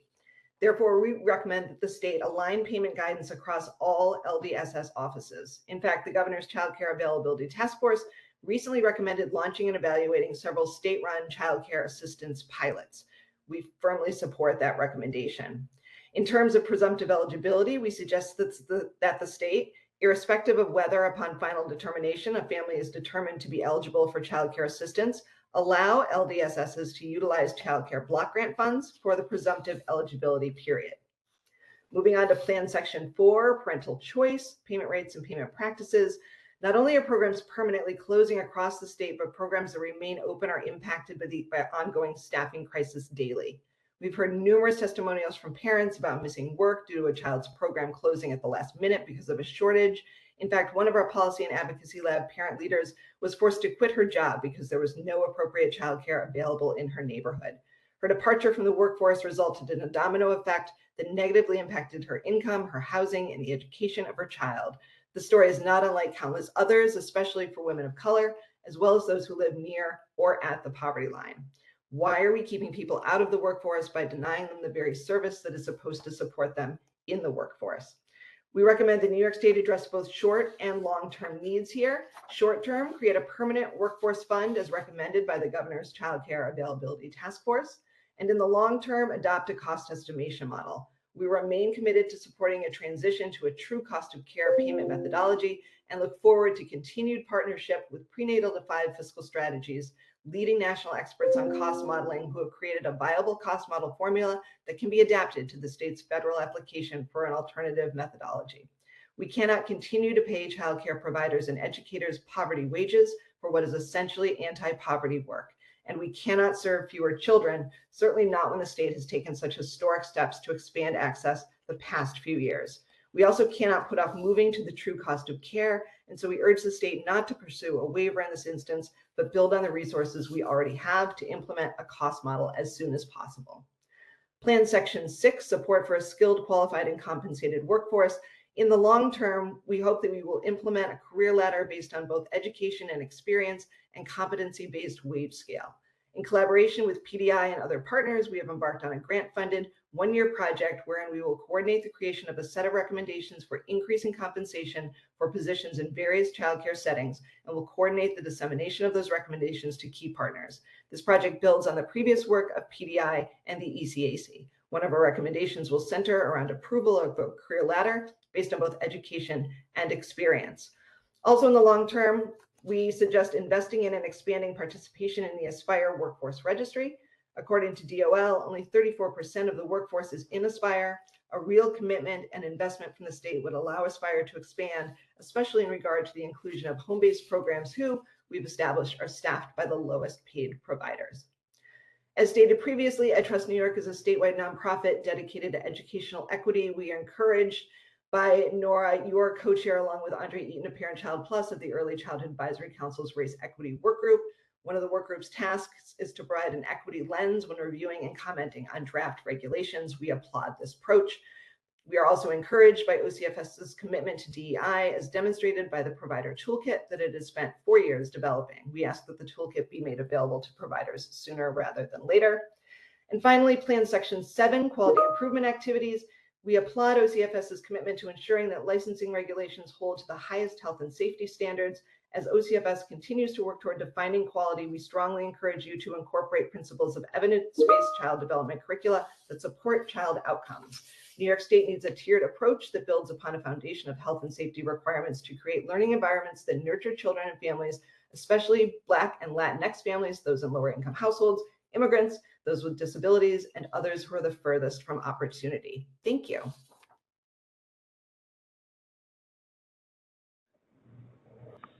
Thank you, Jen. I'm just going to remind folks to make sure they're speaking slowly because I couldn't write fast enough. And so I know Andre, who's interpreting, making sure that we can hear and interpret for all of our participants. Thank you, Jen. And also please make sure to submit as well, because that way we can capture everything. Okay. Lauren, I think I see you, and can we hear you? Can you hear me? Yes.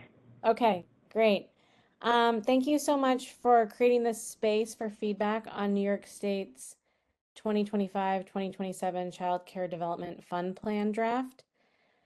My name is Lauren Melodia. I'm the Deputy Director of Economic and Fiscal Policies at the Center for New York City Affairs at the New School. Our organization conducts economic and fiscal research and real-time analysis to build better livelihoods for low-income workers, families, and communities in New York City. And so given this mission, our organization has worked for years to understand the economic and policy landscape that shapes the persistent low pay of childcare workers in New York. Amongst these efforts, our most recent research is a report I published last September specifically on home-based child care providers here in New York City and New York State. And so given my research, I really just wanted to focus my comments today on Section 4, Parental Choice, Equal Access, Payment Rates, and Payment Practices of the CCDF plan. In this section, OCFS highlights some of its most recent achievements to better determine CCAP voucher reimbursement rates and boost compensation for providers. And I think it's really important to acknowledge the important steps that the state has already taken that you highlight here, which include incorporating a narrow cost analysis, increasing reimbursement to the 80th percentile, increasing the allowable absences to 80 days. You know, these are some fundamental achievements here in New York State in recent years. But unfortunately, they aren't really sufficient to address the gap between payment rates and providers' costs that result in some of the lowest wages in the state and the country. So in this plan, you know, OCFS finds that there are gaps between the cost of care as determined in the narrow cost analysis, which you all conducted, and the market rate paid to providers, particularly in home-based settings and the New York City region. And this is not surprising given other independent research by myself, academics at Cornell University, EdTrust New York, Prenatal to 5 Fiscal Strategies, that have really demonstrated that the cost of care across all settings in New York is higher than the CCAP rates that are set through the market rate survey process. I think the surprising thing in the CCDF plan is that, you know, considering that acknowledgement, there's no mention of any plan to change the methodology moving forward for determining the reimbursement rates to providers. And, you know, in recent years, numerous states have taken administrative action to change their methodology to an alternative cost-based model rather than relying on the market rate methodology. I want to highlight that at the core, the market rate methodology is flawed, and it's having a detrimental impact on the supply and stability and quality of childcare programs in our state, and it's contributing to sub-minimum wages in this sector. And then furthermore, given the state's new minimum wage laws that were passed last year, New York State can no longer rely on a backward-looking market rate methodology for establishing payment rates for multiple years. It just can't work with the new minimum wage laws. I'll get to those things in a moment. You know, the U.S. Secretary of Treasury Janet Yellen has described the childcare industry as a textbook example of a broken market. Most households, with the exception of high-income households, cannot afford the true cost of care. This puts downward pressure on the rates that, you know, people pay. When we ask people to pay the market rate, providers are asking families to pay what they can afford, not what it costs to cover the cost of care. And my analysis of US Census data has shown that in 2021, while the New York City minimum wage was $15 per hour, home-based providers were only earning $10.61 per hour. Center-based childcare workers at that time were also earning less than minimum wage at $13.20 per hour. And these trends were consistent when looking at state level data. But the new minimum wage law, I think, is a really important thing here because this is an urgent opportunity for New York State to change the methodology. Last year, the state passed a new minimum wage law that requires the minimum wage to increase alongside inflation every year. So when we set the CCAP reimbursement rate based on what the market rate, which doesn't cover the cost of care, was in 1 year and lock it in for multiple years, what we're doing is constraining child care programs' ability to keep up with the minimum wage laws that the state has set. We really need an alternative methodology here that is thinking about wages growing over time. And if we don't include that in our methodology in this plan, we're going to continue to see a gap between what the minimum wage is, what home-based providers and other people working in this industry are actually earning, and it's going to continue to constrain how many people are willing to work in the childcare sector. Setting the methodology aside, there's some additional areas in this section of the plan where OCFS could have boosted compensation to programs, even in this flawed methodology that have been. Lauren, I'm just going to give you a Yes. 1 minute warning. Sorry, I'm just Great. going to give you a 1 minute warning. Thank you. So the two things that I want to mention here is that the federal rules published this year suggest that states should pay the full established rate to providers, regardless of whether or not they are charging that to their private pay clients. And it also suggests moving away from paying, moving away from paying on attendance and towards enrollment. Both of these would allow OCFS to boost compensation even in this flawed system where we're not really covering the cost of care, boost payment immediately to providers, which could trickle down into wages, increase stability in the sector. And the federal rules give ample evidence and arguments for why this is the way to go, and it's disappointing to see that these things are not incorporated here in this plan. So I'll submit my testimony that further details why I think these are important and highlights the actual language in the rules that give, exceptional economic arguments for why the moving towards enrollment and full automatic rate increases to the full 80th percentile for all providers is the way that the state should go. And I hope that you'll consider amending the plan to incorporate some of those changes. Thank you. Thank you, Lauren. All right. Just being mindful of time and folks left, our next up is Margie.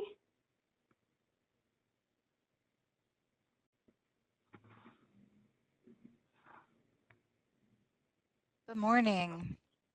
Good morning. Go ahead, Flores. Good to see you. I'm just gonna grab my statement. Okay, so I do want to thank you for the opportunity to provide input. And I'm Margie Lawler from ProAction Child Care Council in Bath, New York. We're a CCR&R serving Steuben and Schuyler counties and part of the network of CCR&Rs throughout New York that for more than 45 years has been working to increase quality and affordability of childcare and preschool in our state. ProAction, we've served as the CCR&R since 1985 in Steuben County and have added service to Schuyler County as of 2013. I want to start by saying that on behalf of the community served by ProAction and its partners, I am sincerely grateful for recent changes implemented by New York State and the Office of Children and Family Services that expand access, equity, and quality in childcare and that have improved provider compensation. These changes have led to far more children accessing care in our communities. In Steuben County alone, the number of children served by child care assistants has more than doubled between March of 2022 and March of 2024, thanks to policies like 12-month eligibility, increased provider rates, and increased eligibility for families. decided to go through the plan section by section, and I won't have time to highlight everything I wrote, but my written testimony will include what I don't say out loud today. So in section 2.1, eligibility practices, we certainly hope that we can consider the presumptive eligibility because of how it reduces barriers to enrollment and access to care. Like I believe somebody else, Dee Dee, maybe said, right now with the financial risk placed on the LDSS, not as many are opting into that, but presumptive eligibility is a low cost risk due to the short length of the preliminary eligibility period, and the value of this strategy is very high for reducing barriers. And it supports New York's commitment to reducing barriers. So implementation of this policy in other states and in Monroe County have not resulted in high associated costs. And I encourage state leaders to investigate those examples and consider backing costs associated with presumptive eligibility at the state level using allowable CCDF funds to take the financial risk off of counties and get children in care more quickly. Section 2.2 under special populations. We see it frequently with home-based providers that they cannot be paid by CCAP when their own children are in care or the children of their assistant. So if there's a way, we respectfully ask that state leaders consider a response here or elsewhere in the plan that opens the door for the possibility of CCAP payment for the children of child care workers. As far as prospective payment and enrollment-based practices go, I understand that this is a considerable shift, and the payment for absences and 80 absences and 20 program closures is great progress toward ultimate implementation. I'd like to suggest that the plan response by the state makes it clear that those things are intended to be steps toward full implementation.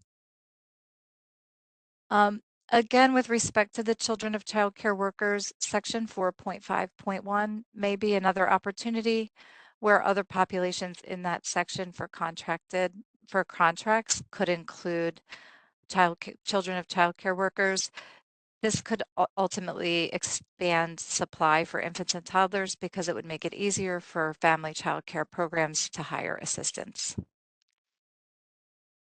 As far as 4.5.3, the supply of childcare, I'd like to encourage language from B3 and B4 around the Business Navigator program to be included in this area so that the examination of local childcare needs and shortages done through the Business Navigator program is also a factor in addition to the Desert Grant calculation.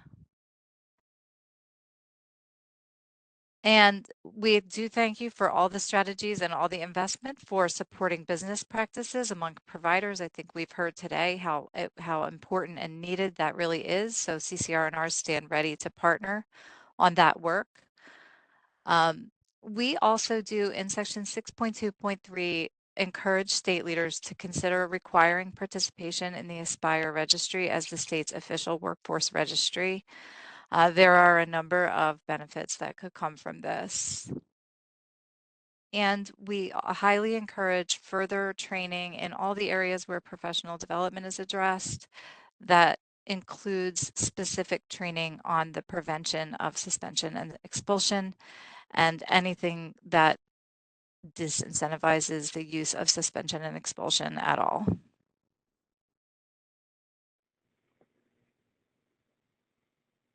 I was going to give you a 1-minute warning, Margie, but are you all set? Oh, I thought that I was out of time, so I rushed through You are. the last couple of things. So but it'll be in the written testimony. I appreciate you That'd be listening. great. I tried not to talk really, really fast. You did great. You did great. Thank you so much. All right. Maritza?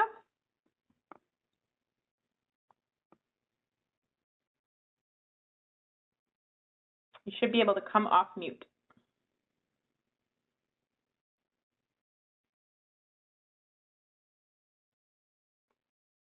But we can't hear you yet.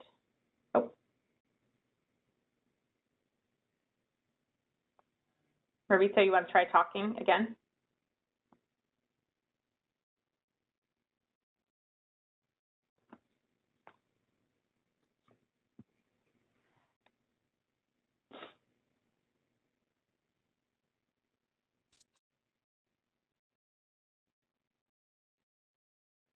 Can't hear you yet. Oh. Hello, can you hear me? Yes, we can. Ahora me toca a mí, no puedo ni hablar. Le traigo agua. Ay, pero mira que... Can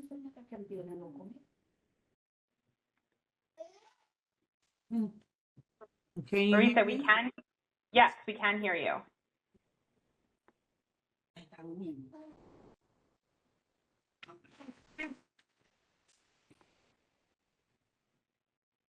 Can you hear us?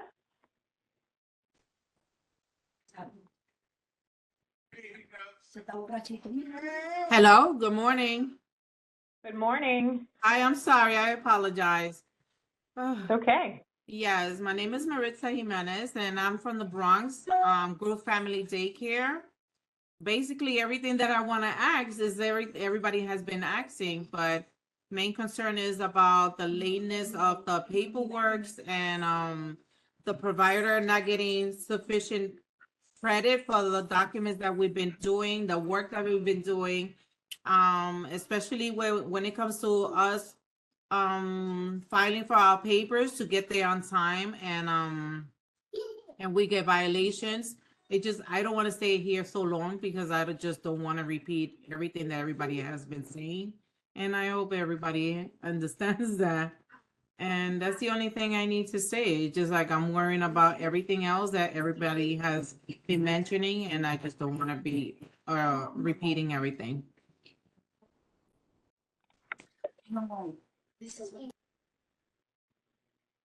Okay, thank you for that and appreciate you signing on and letting us know. Absolutely.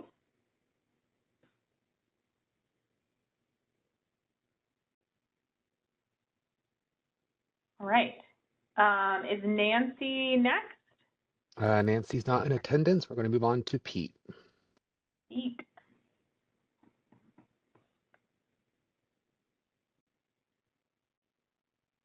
Pete, can you come off mute? See if we can hear you.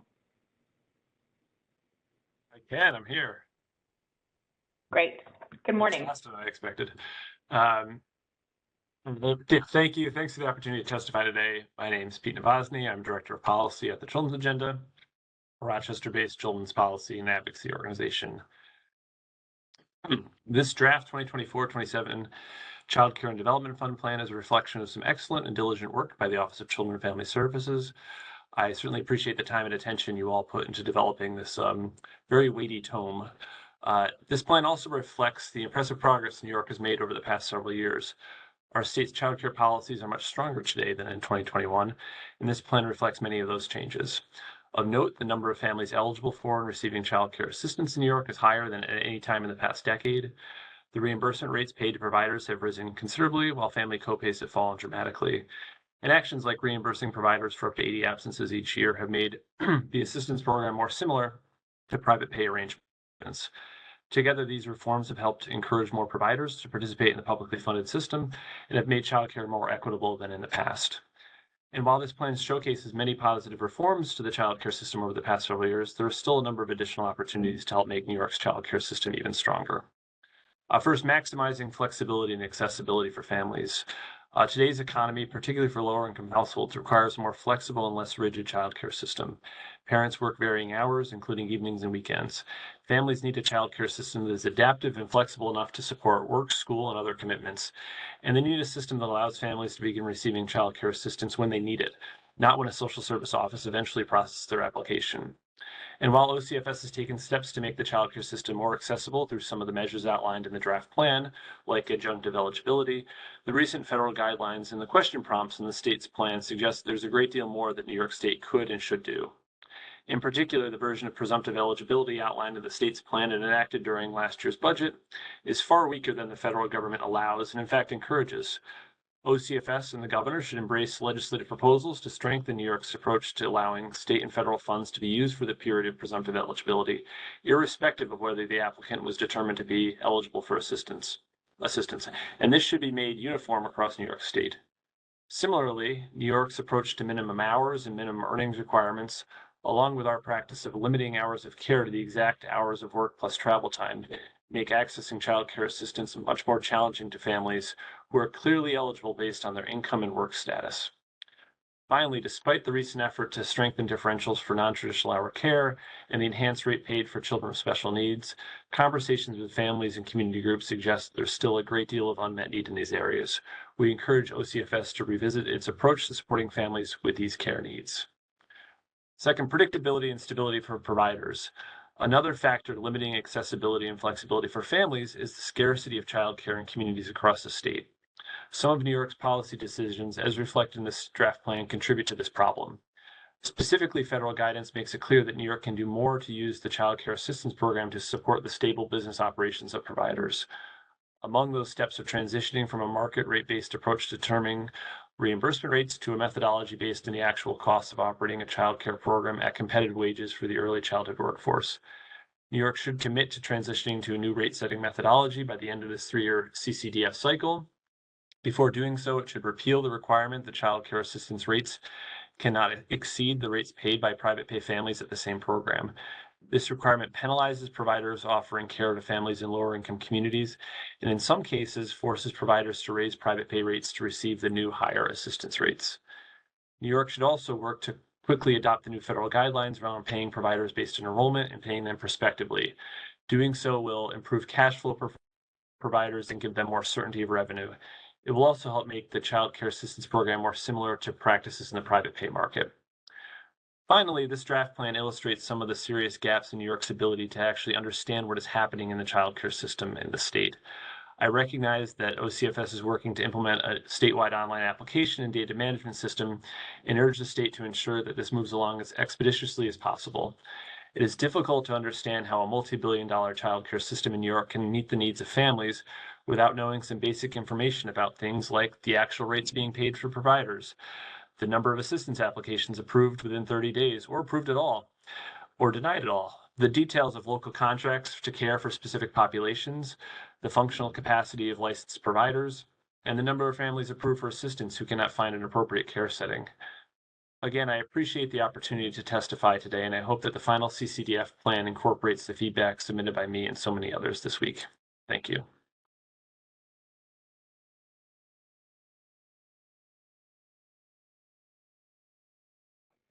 Thank you, Pete. All right, Sarah, I think you're next.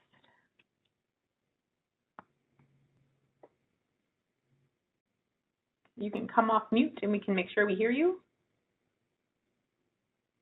Hi, can you hear me okay? We can, great. Great. Hi, everybody. I'd just quickly like to say that I co-sign all the statements made so far. I'm really grateful for the advocacy work done by the many organizations in support of early childhood care. Thanks so much for letting me speak. I'll introduce myself. My name is Sarah Cote Bennett. I've served as the board president for the last 3 years at Columbia Children's Center in Hudson, New York. Hudson is located in Columbia County, which is considered a child care desert. And our center, Columbia Children's Center, is a nonprofit daycare. We have a capacity for about 58 children. We are the largest and the longest operating daycare in our county. We've been open for over 40 years. We serve infants, which is a rarity in our region, all the way through pre-K. And at the moment, about 20% of our enrolled children receive the child care subsidy. So any decisions related to that subsidy have a dramatic impact on our financial model and our survival. Our daycare is regarded as somewhat of an institution in our tight-knit community, but we remain extremely vulnerable to the many hardships that have closed so many daycares around us recently. So I am really hopeful because I think we do have a real opportunity at this moment to meaningfully address that fragility of our daycares. If I understand you correctly, Nora, you said starting in 2025, daycares will be able to receive subsidy payments based on enrollment. and in advance of care provided, correct? I'm not supposed to answer questions, but I'm going to. Oh, sorry. No, it's fine. So the latest states have to implement that requirement is August 2026. So by August 2026, states have to implement that. Sorry, go ahead. Thank you. Okay. Okay. So that will have a huge impact on our financial health. It was identified as the single greatest issue by our board treasurer last week as we prepare next year's budget. We kind of live and die by that waiting period for claims reimbursement. So it'll be a game changer. And I had another question, but I won't ask it because I know it doesn't follow the protocol. But I'm hopeful that our statements today might be considered when updating the rates for 2025 or 2026 beyond, because I know they're going to be reevaluating those market rates. I agree. I think that the methodology for setting those rates is too limited for the reality that we're facing as daycares who are barely making it. And I also just want to say, like, the regulations relevant to our facility, which is an aging facility, have created real financial hardship for us. And at the expense of important investments in our educational programming, we're just pouring money into things that we have to do sooner than we would originally plan to keep in total compliance with each reg. I think it could be helpful. I'm going out on a limb to suggest something that might be radical or maybe not, but perhaps the state would allow an undue hardship application so that daycares could submit a plan outlining their fundraising and savings plan and timeline to institute certain facility changes in a manner that does not put our very survival at risk, our financial survival at risk. We also face an increasing strain around the discrepancy between the market rates and our continuously increasing classroom fees, inflation, increasing costs for nearly every single aspect of our operations has been ballooning. And so we've had to increase our current family fees to 25% more than the market rates set in 2022. And that means that we take a loss on all of our childcare subsidy enrollments. And that's aside from the delay in reimbursements for submitted claims. So overall, I would just say I'm in full support of aligning the subsidy program with standard practices that are in place for private payers. The terms set for private payers are set out of total necessity for daycare models. I usually use the term tuition when I'm talking about it because I want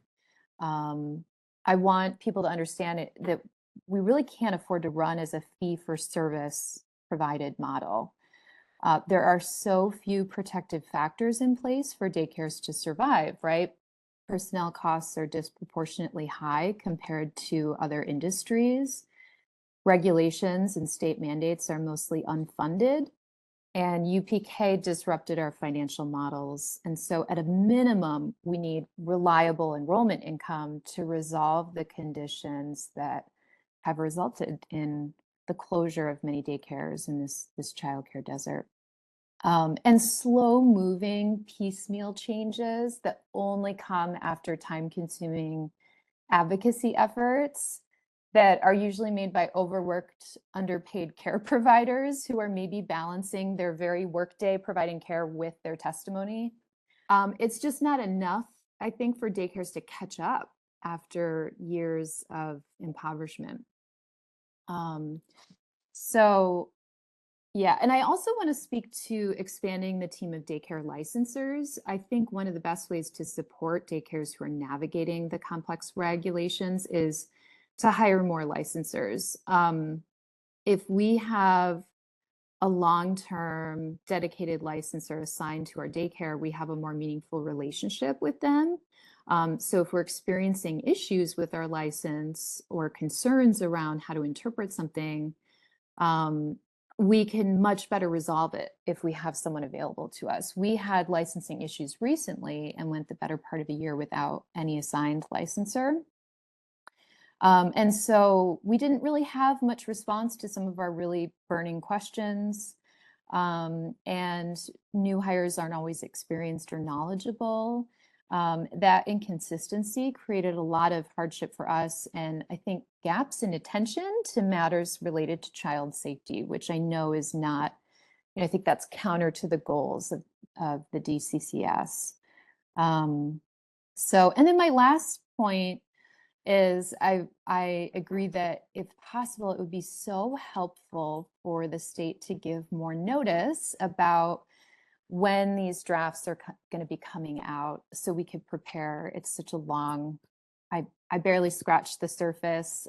Nobody on our paid staff really had any time to spare to read that deep into it.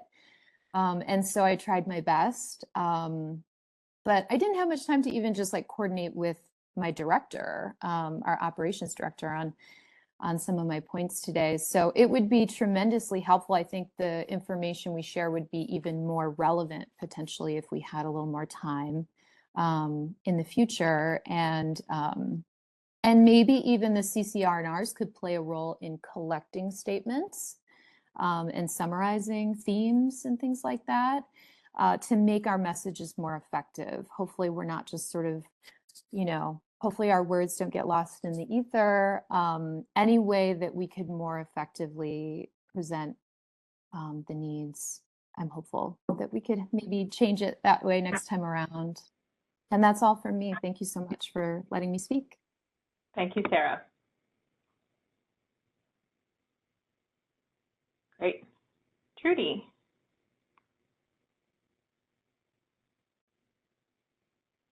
Hi. Hi, good Can't hear you morning. yet. Oh, there we go. Go ahead. Good morning, everyone. My name is Shirley Morgan Teta, and I'm the Policy Director of the New York State Network for Youth Success. At the network, we work every day to get closer to our vision to ensure that all of New York's children and youth have access to high-quality expanded learning and development opportunities that support their success in school, college, work, and life. And we thank OCFS and the team for the opportunity to comment on the CCDF plan for our state. We think this plan presents a unique opportunity to reinforce our commitment to the well-being of our children and families. New York has made significant strides in recent years, recognizing the unique needs of families with school-age children and the providers who care for them. Efforts like the Workforce Retention Grants and the new Learning and Enrichment After School Program Supports LEAPS grant underscore the state's dedication to improving after-school, summer, and expanded learning programs statewide.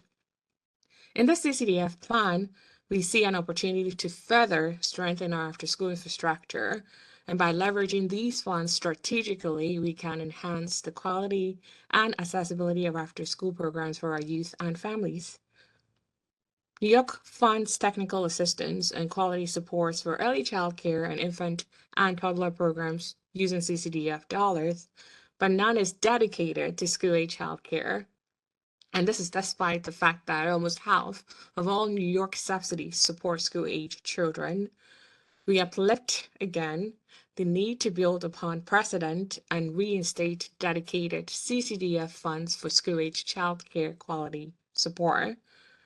Discretionary funds for CCDF have increased steadily in the last few years, and this made funding available to support this priority. We also acknowledge the efforts in the current CCDF plan to support professional development of the child care workforce.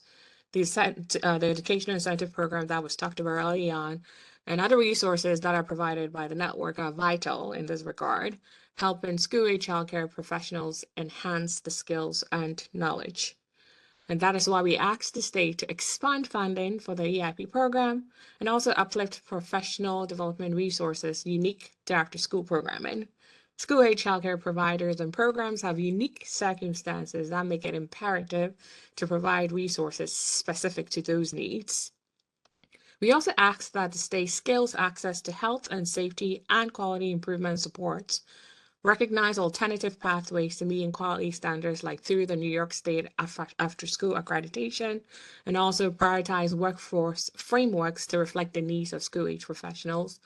On the latter point, we emphasize the need to scale Quality Stars New York. I know the CCDF plan talks about it, and support school-age childcare programs, and also to ensure that workforce pathways and data infrastructure like the Career Ladder and Aspire Registry, which was also talked about early on, are designed to also reflect after-school professionals and their needs.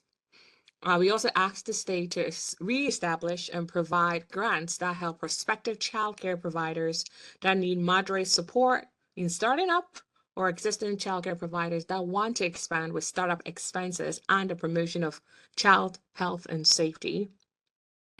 To build a resilient childcare system in New York, we must actively prioritize the unique needs of school-age childcare programs and families they serve.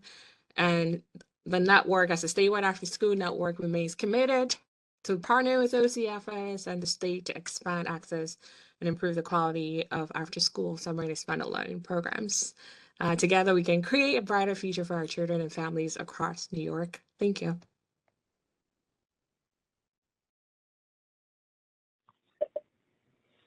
Thank you, Trudy. All right. Hope everybody's standing and stretching. Maggie, can you come off mute and make sure we can hear you? Can you hear me? Yes, we can. Okay, great. So good morning, I suppose. It's still morning. Good morning. My name is Maggie Dixon. I'm the Director of Public Policy at the Alliance of New York State YMCAs. I'm pleased to testify before you today on behalf of the 36 YMCA associations and over 140 Y branches that we represent across New York State. Our comments today on the draft state plan prioritize the state's childcare system as a continuum from 0 to 13 that is representative of all types of providers and programs, as well as supportive of children, families, and providers holistically. I will be brief, as most of my comments align with points that my colleagues have already raised, and I thank you for your attention thus far. It's been a long couple of days, so thank you. This plan is robust and comprehensive, and we are grateful to OCFS for the efforts and measures taken thus far to improve the childcare system. With regard to the plan's development, we commend OCFS for the consultation done with various stakeholders during the process. We urge consideration for inclusion of YMCAs in future CCDF planning processes. YMCAs play a unique and critical role in the state's childcare landscape, given the age range of children YMCAs serve, from infants, toddlers, preschoolers, and school-age children, and the variety of settings that programs are offered in.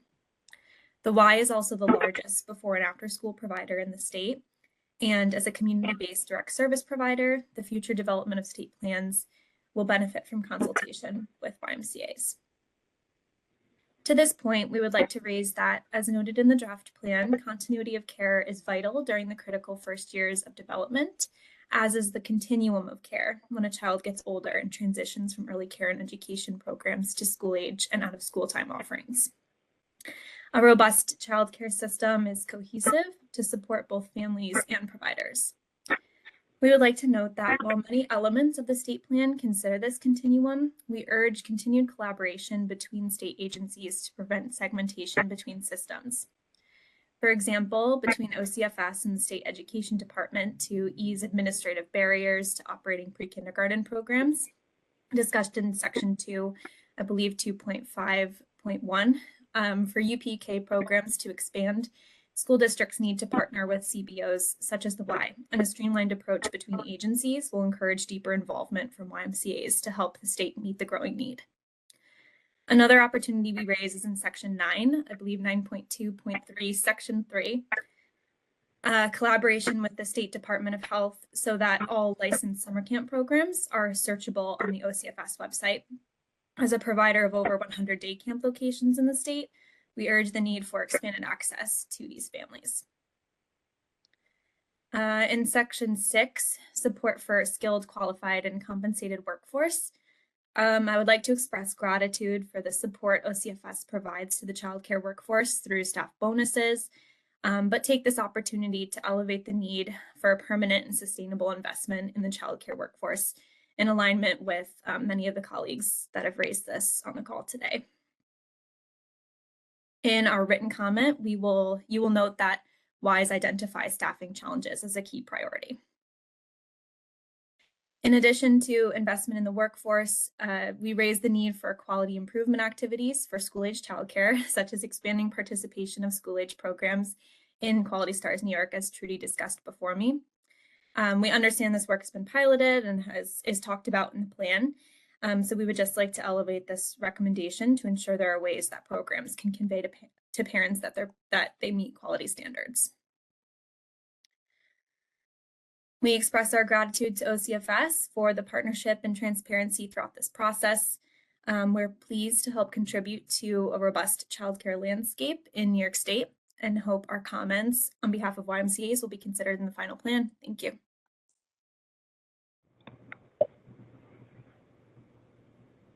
Thank you, Maggie. All right, Charmaine is next.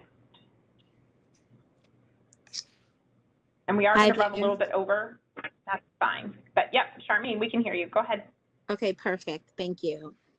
I would like to thank the Office of Children and Family Services, OCFS, the Deputy Commissioner, and its wonderful team for holding these 3 public hearings on New York State's proposed 3-year plan to receive assistance under the Social Security Act and the Child Care and Development Block Grant. Participating in each of these 3 public hearings cements the need for child care improvement and expansion. We share that passion in common. I am Charmaine Corney. I provide group family childcare services, and like so many others, began providing these services in response to my own childcare needs. These needs ultimately drove me to leave corporate to fill a much needed void in my community. I am grateful for this opportunity. I want to start by giving credit to OCFS for its nimble reforms during and after the pandemic. Just a bit of research here. 90% of brain development occurs in the first 5 years of life. And what children experience in their early years set the foundation for years to come. Among other things, childcare programs promote educational exploration, good nutrition, physical activity, and social acclimation through behavioral modeling. I agree with what the Deputy Commissioner said at the opening of this session. The current plan, as it's drafted and surmised, is a tad bit confusing. Personally, I will spend more time unpacking it, as I know that careful articulation and consideration is required so that we get this right. There is a lot at stake. I consider having the opportunity to serve New York's families and my specific community a gift that allows me to help shape tomorrow's leaders and constituents in a way similar to how my community poured into my academic and social development, and a gift that allows me to provide much needed support to our families. It's a two-way street. I learn from my families as much as they and their children learn from me in partnership. Each family has unique circumstances. I provide culturally relevant needs-based services, which include everything from childcare, parent resume assistance, tutoring, groceries, toiletry, transportation, no-cost trips, mentorship, etc. Let's be honest, under the current construct, the state and government can grow in the area of delivering or addressing cultural relevancy, which is not limited to language. The need for cultural relevancy shows up in many ways, including in this draft proposal. Where we do get it right is on the community level. We know our community. We know and love our parents. We know and love the children we care for. We are truly family. In relation to the final rule, as presented, families need child care assistance, but the child care assistance should expand to include an employer-based child care assistance subsidy similar to employer-based health care. In relation to the final rule, improved payments to child care providers, the current process is at times counterproductive and antiquated. I have provided and continue to provide child care services for those in need with varying needs, but have never been compensated based on their documented needs, which include never having been compensated for the differential, never having received the differential for providing overnight or early morning services to match parents' work hours, never received the differential pay associated with servicing children with varied but documented disabilities, and never received the differential pay associated with servicing families who are housing insecure and in city-sanctioned temporary housing. There is an opportunity for accountability, as this is not sustainable. I have provided childcare for children whose approved vouchers were never processed for registration, leaving me providing services without payment. There are many other providers in similar situations. Qualified providers are operating at a deficit. The cost of doing business has increased, just as the cost of goods have. The most recent market rate increases should be made whole 100% and not paid out at 80%. That is one identifiable gap. Child care providers also need retirement benefits. In relation to the rule, increased child care options for families, that should not be a pathway to unfairly drive families to the state's preferred network of providers. It must be equitable for all licensed providers. In relation to the rule, make enrollment easier and faster for families. As I previously stated, many families have approved subsidies, but the municipalities are not processing the paperwork. This backlog presents an opportunity to allow providers to upload and process the paperwork with municipality oversight, of course. If we share the same goal of effectively servicing our families, we also need compensation, financial support for taking on and delivering these administrative duties. In relation to the final rule, increased clarity with the CCDF plan, I agree with that holistically. In conclusion, please do not stack the cards against childcare providers. How do we maintain and support our nation's workforce if we ourselves are not fully supported?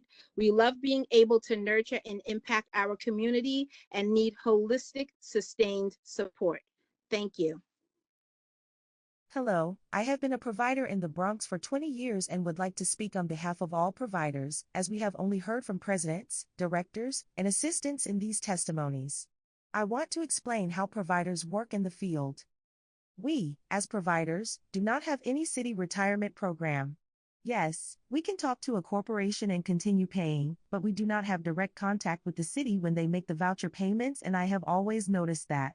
Another thing we don't have is vacations, and I'm going to explain this. We work very hard in the area of teaching, in the area of games, in the area of discipline, in the area of nutrition and education, but we do not have any benefits, as I repeat again, neither retirement nor vacations. I want to suggest a plan based on my experience growing up in France and observing their system.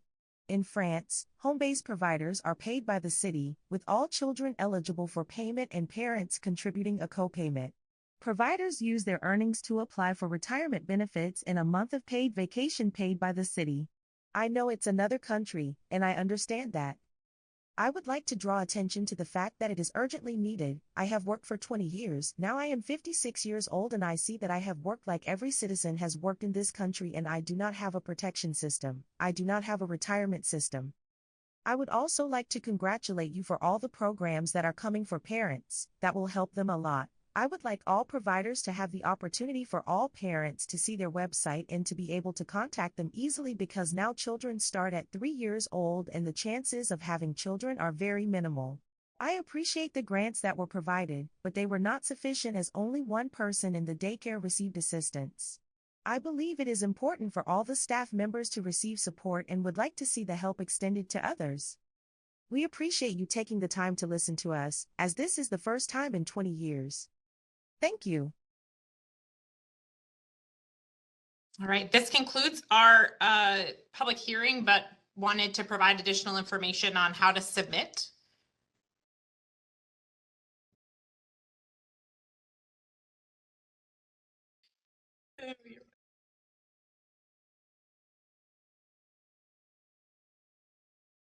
So testimonies are due to us by May 22nd via email, fax, or mail.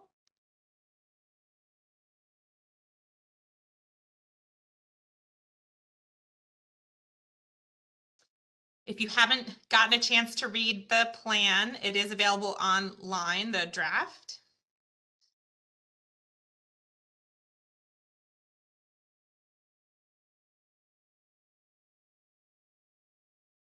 Thank you all so much for your attention and thoughtful testimonies. Thank you, Andres, for all your translation. And thanks to the team for the technology side. I really appreciate it. And thank you everyone for participating.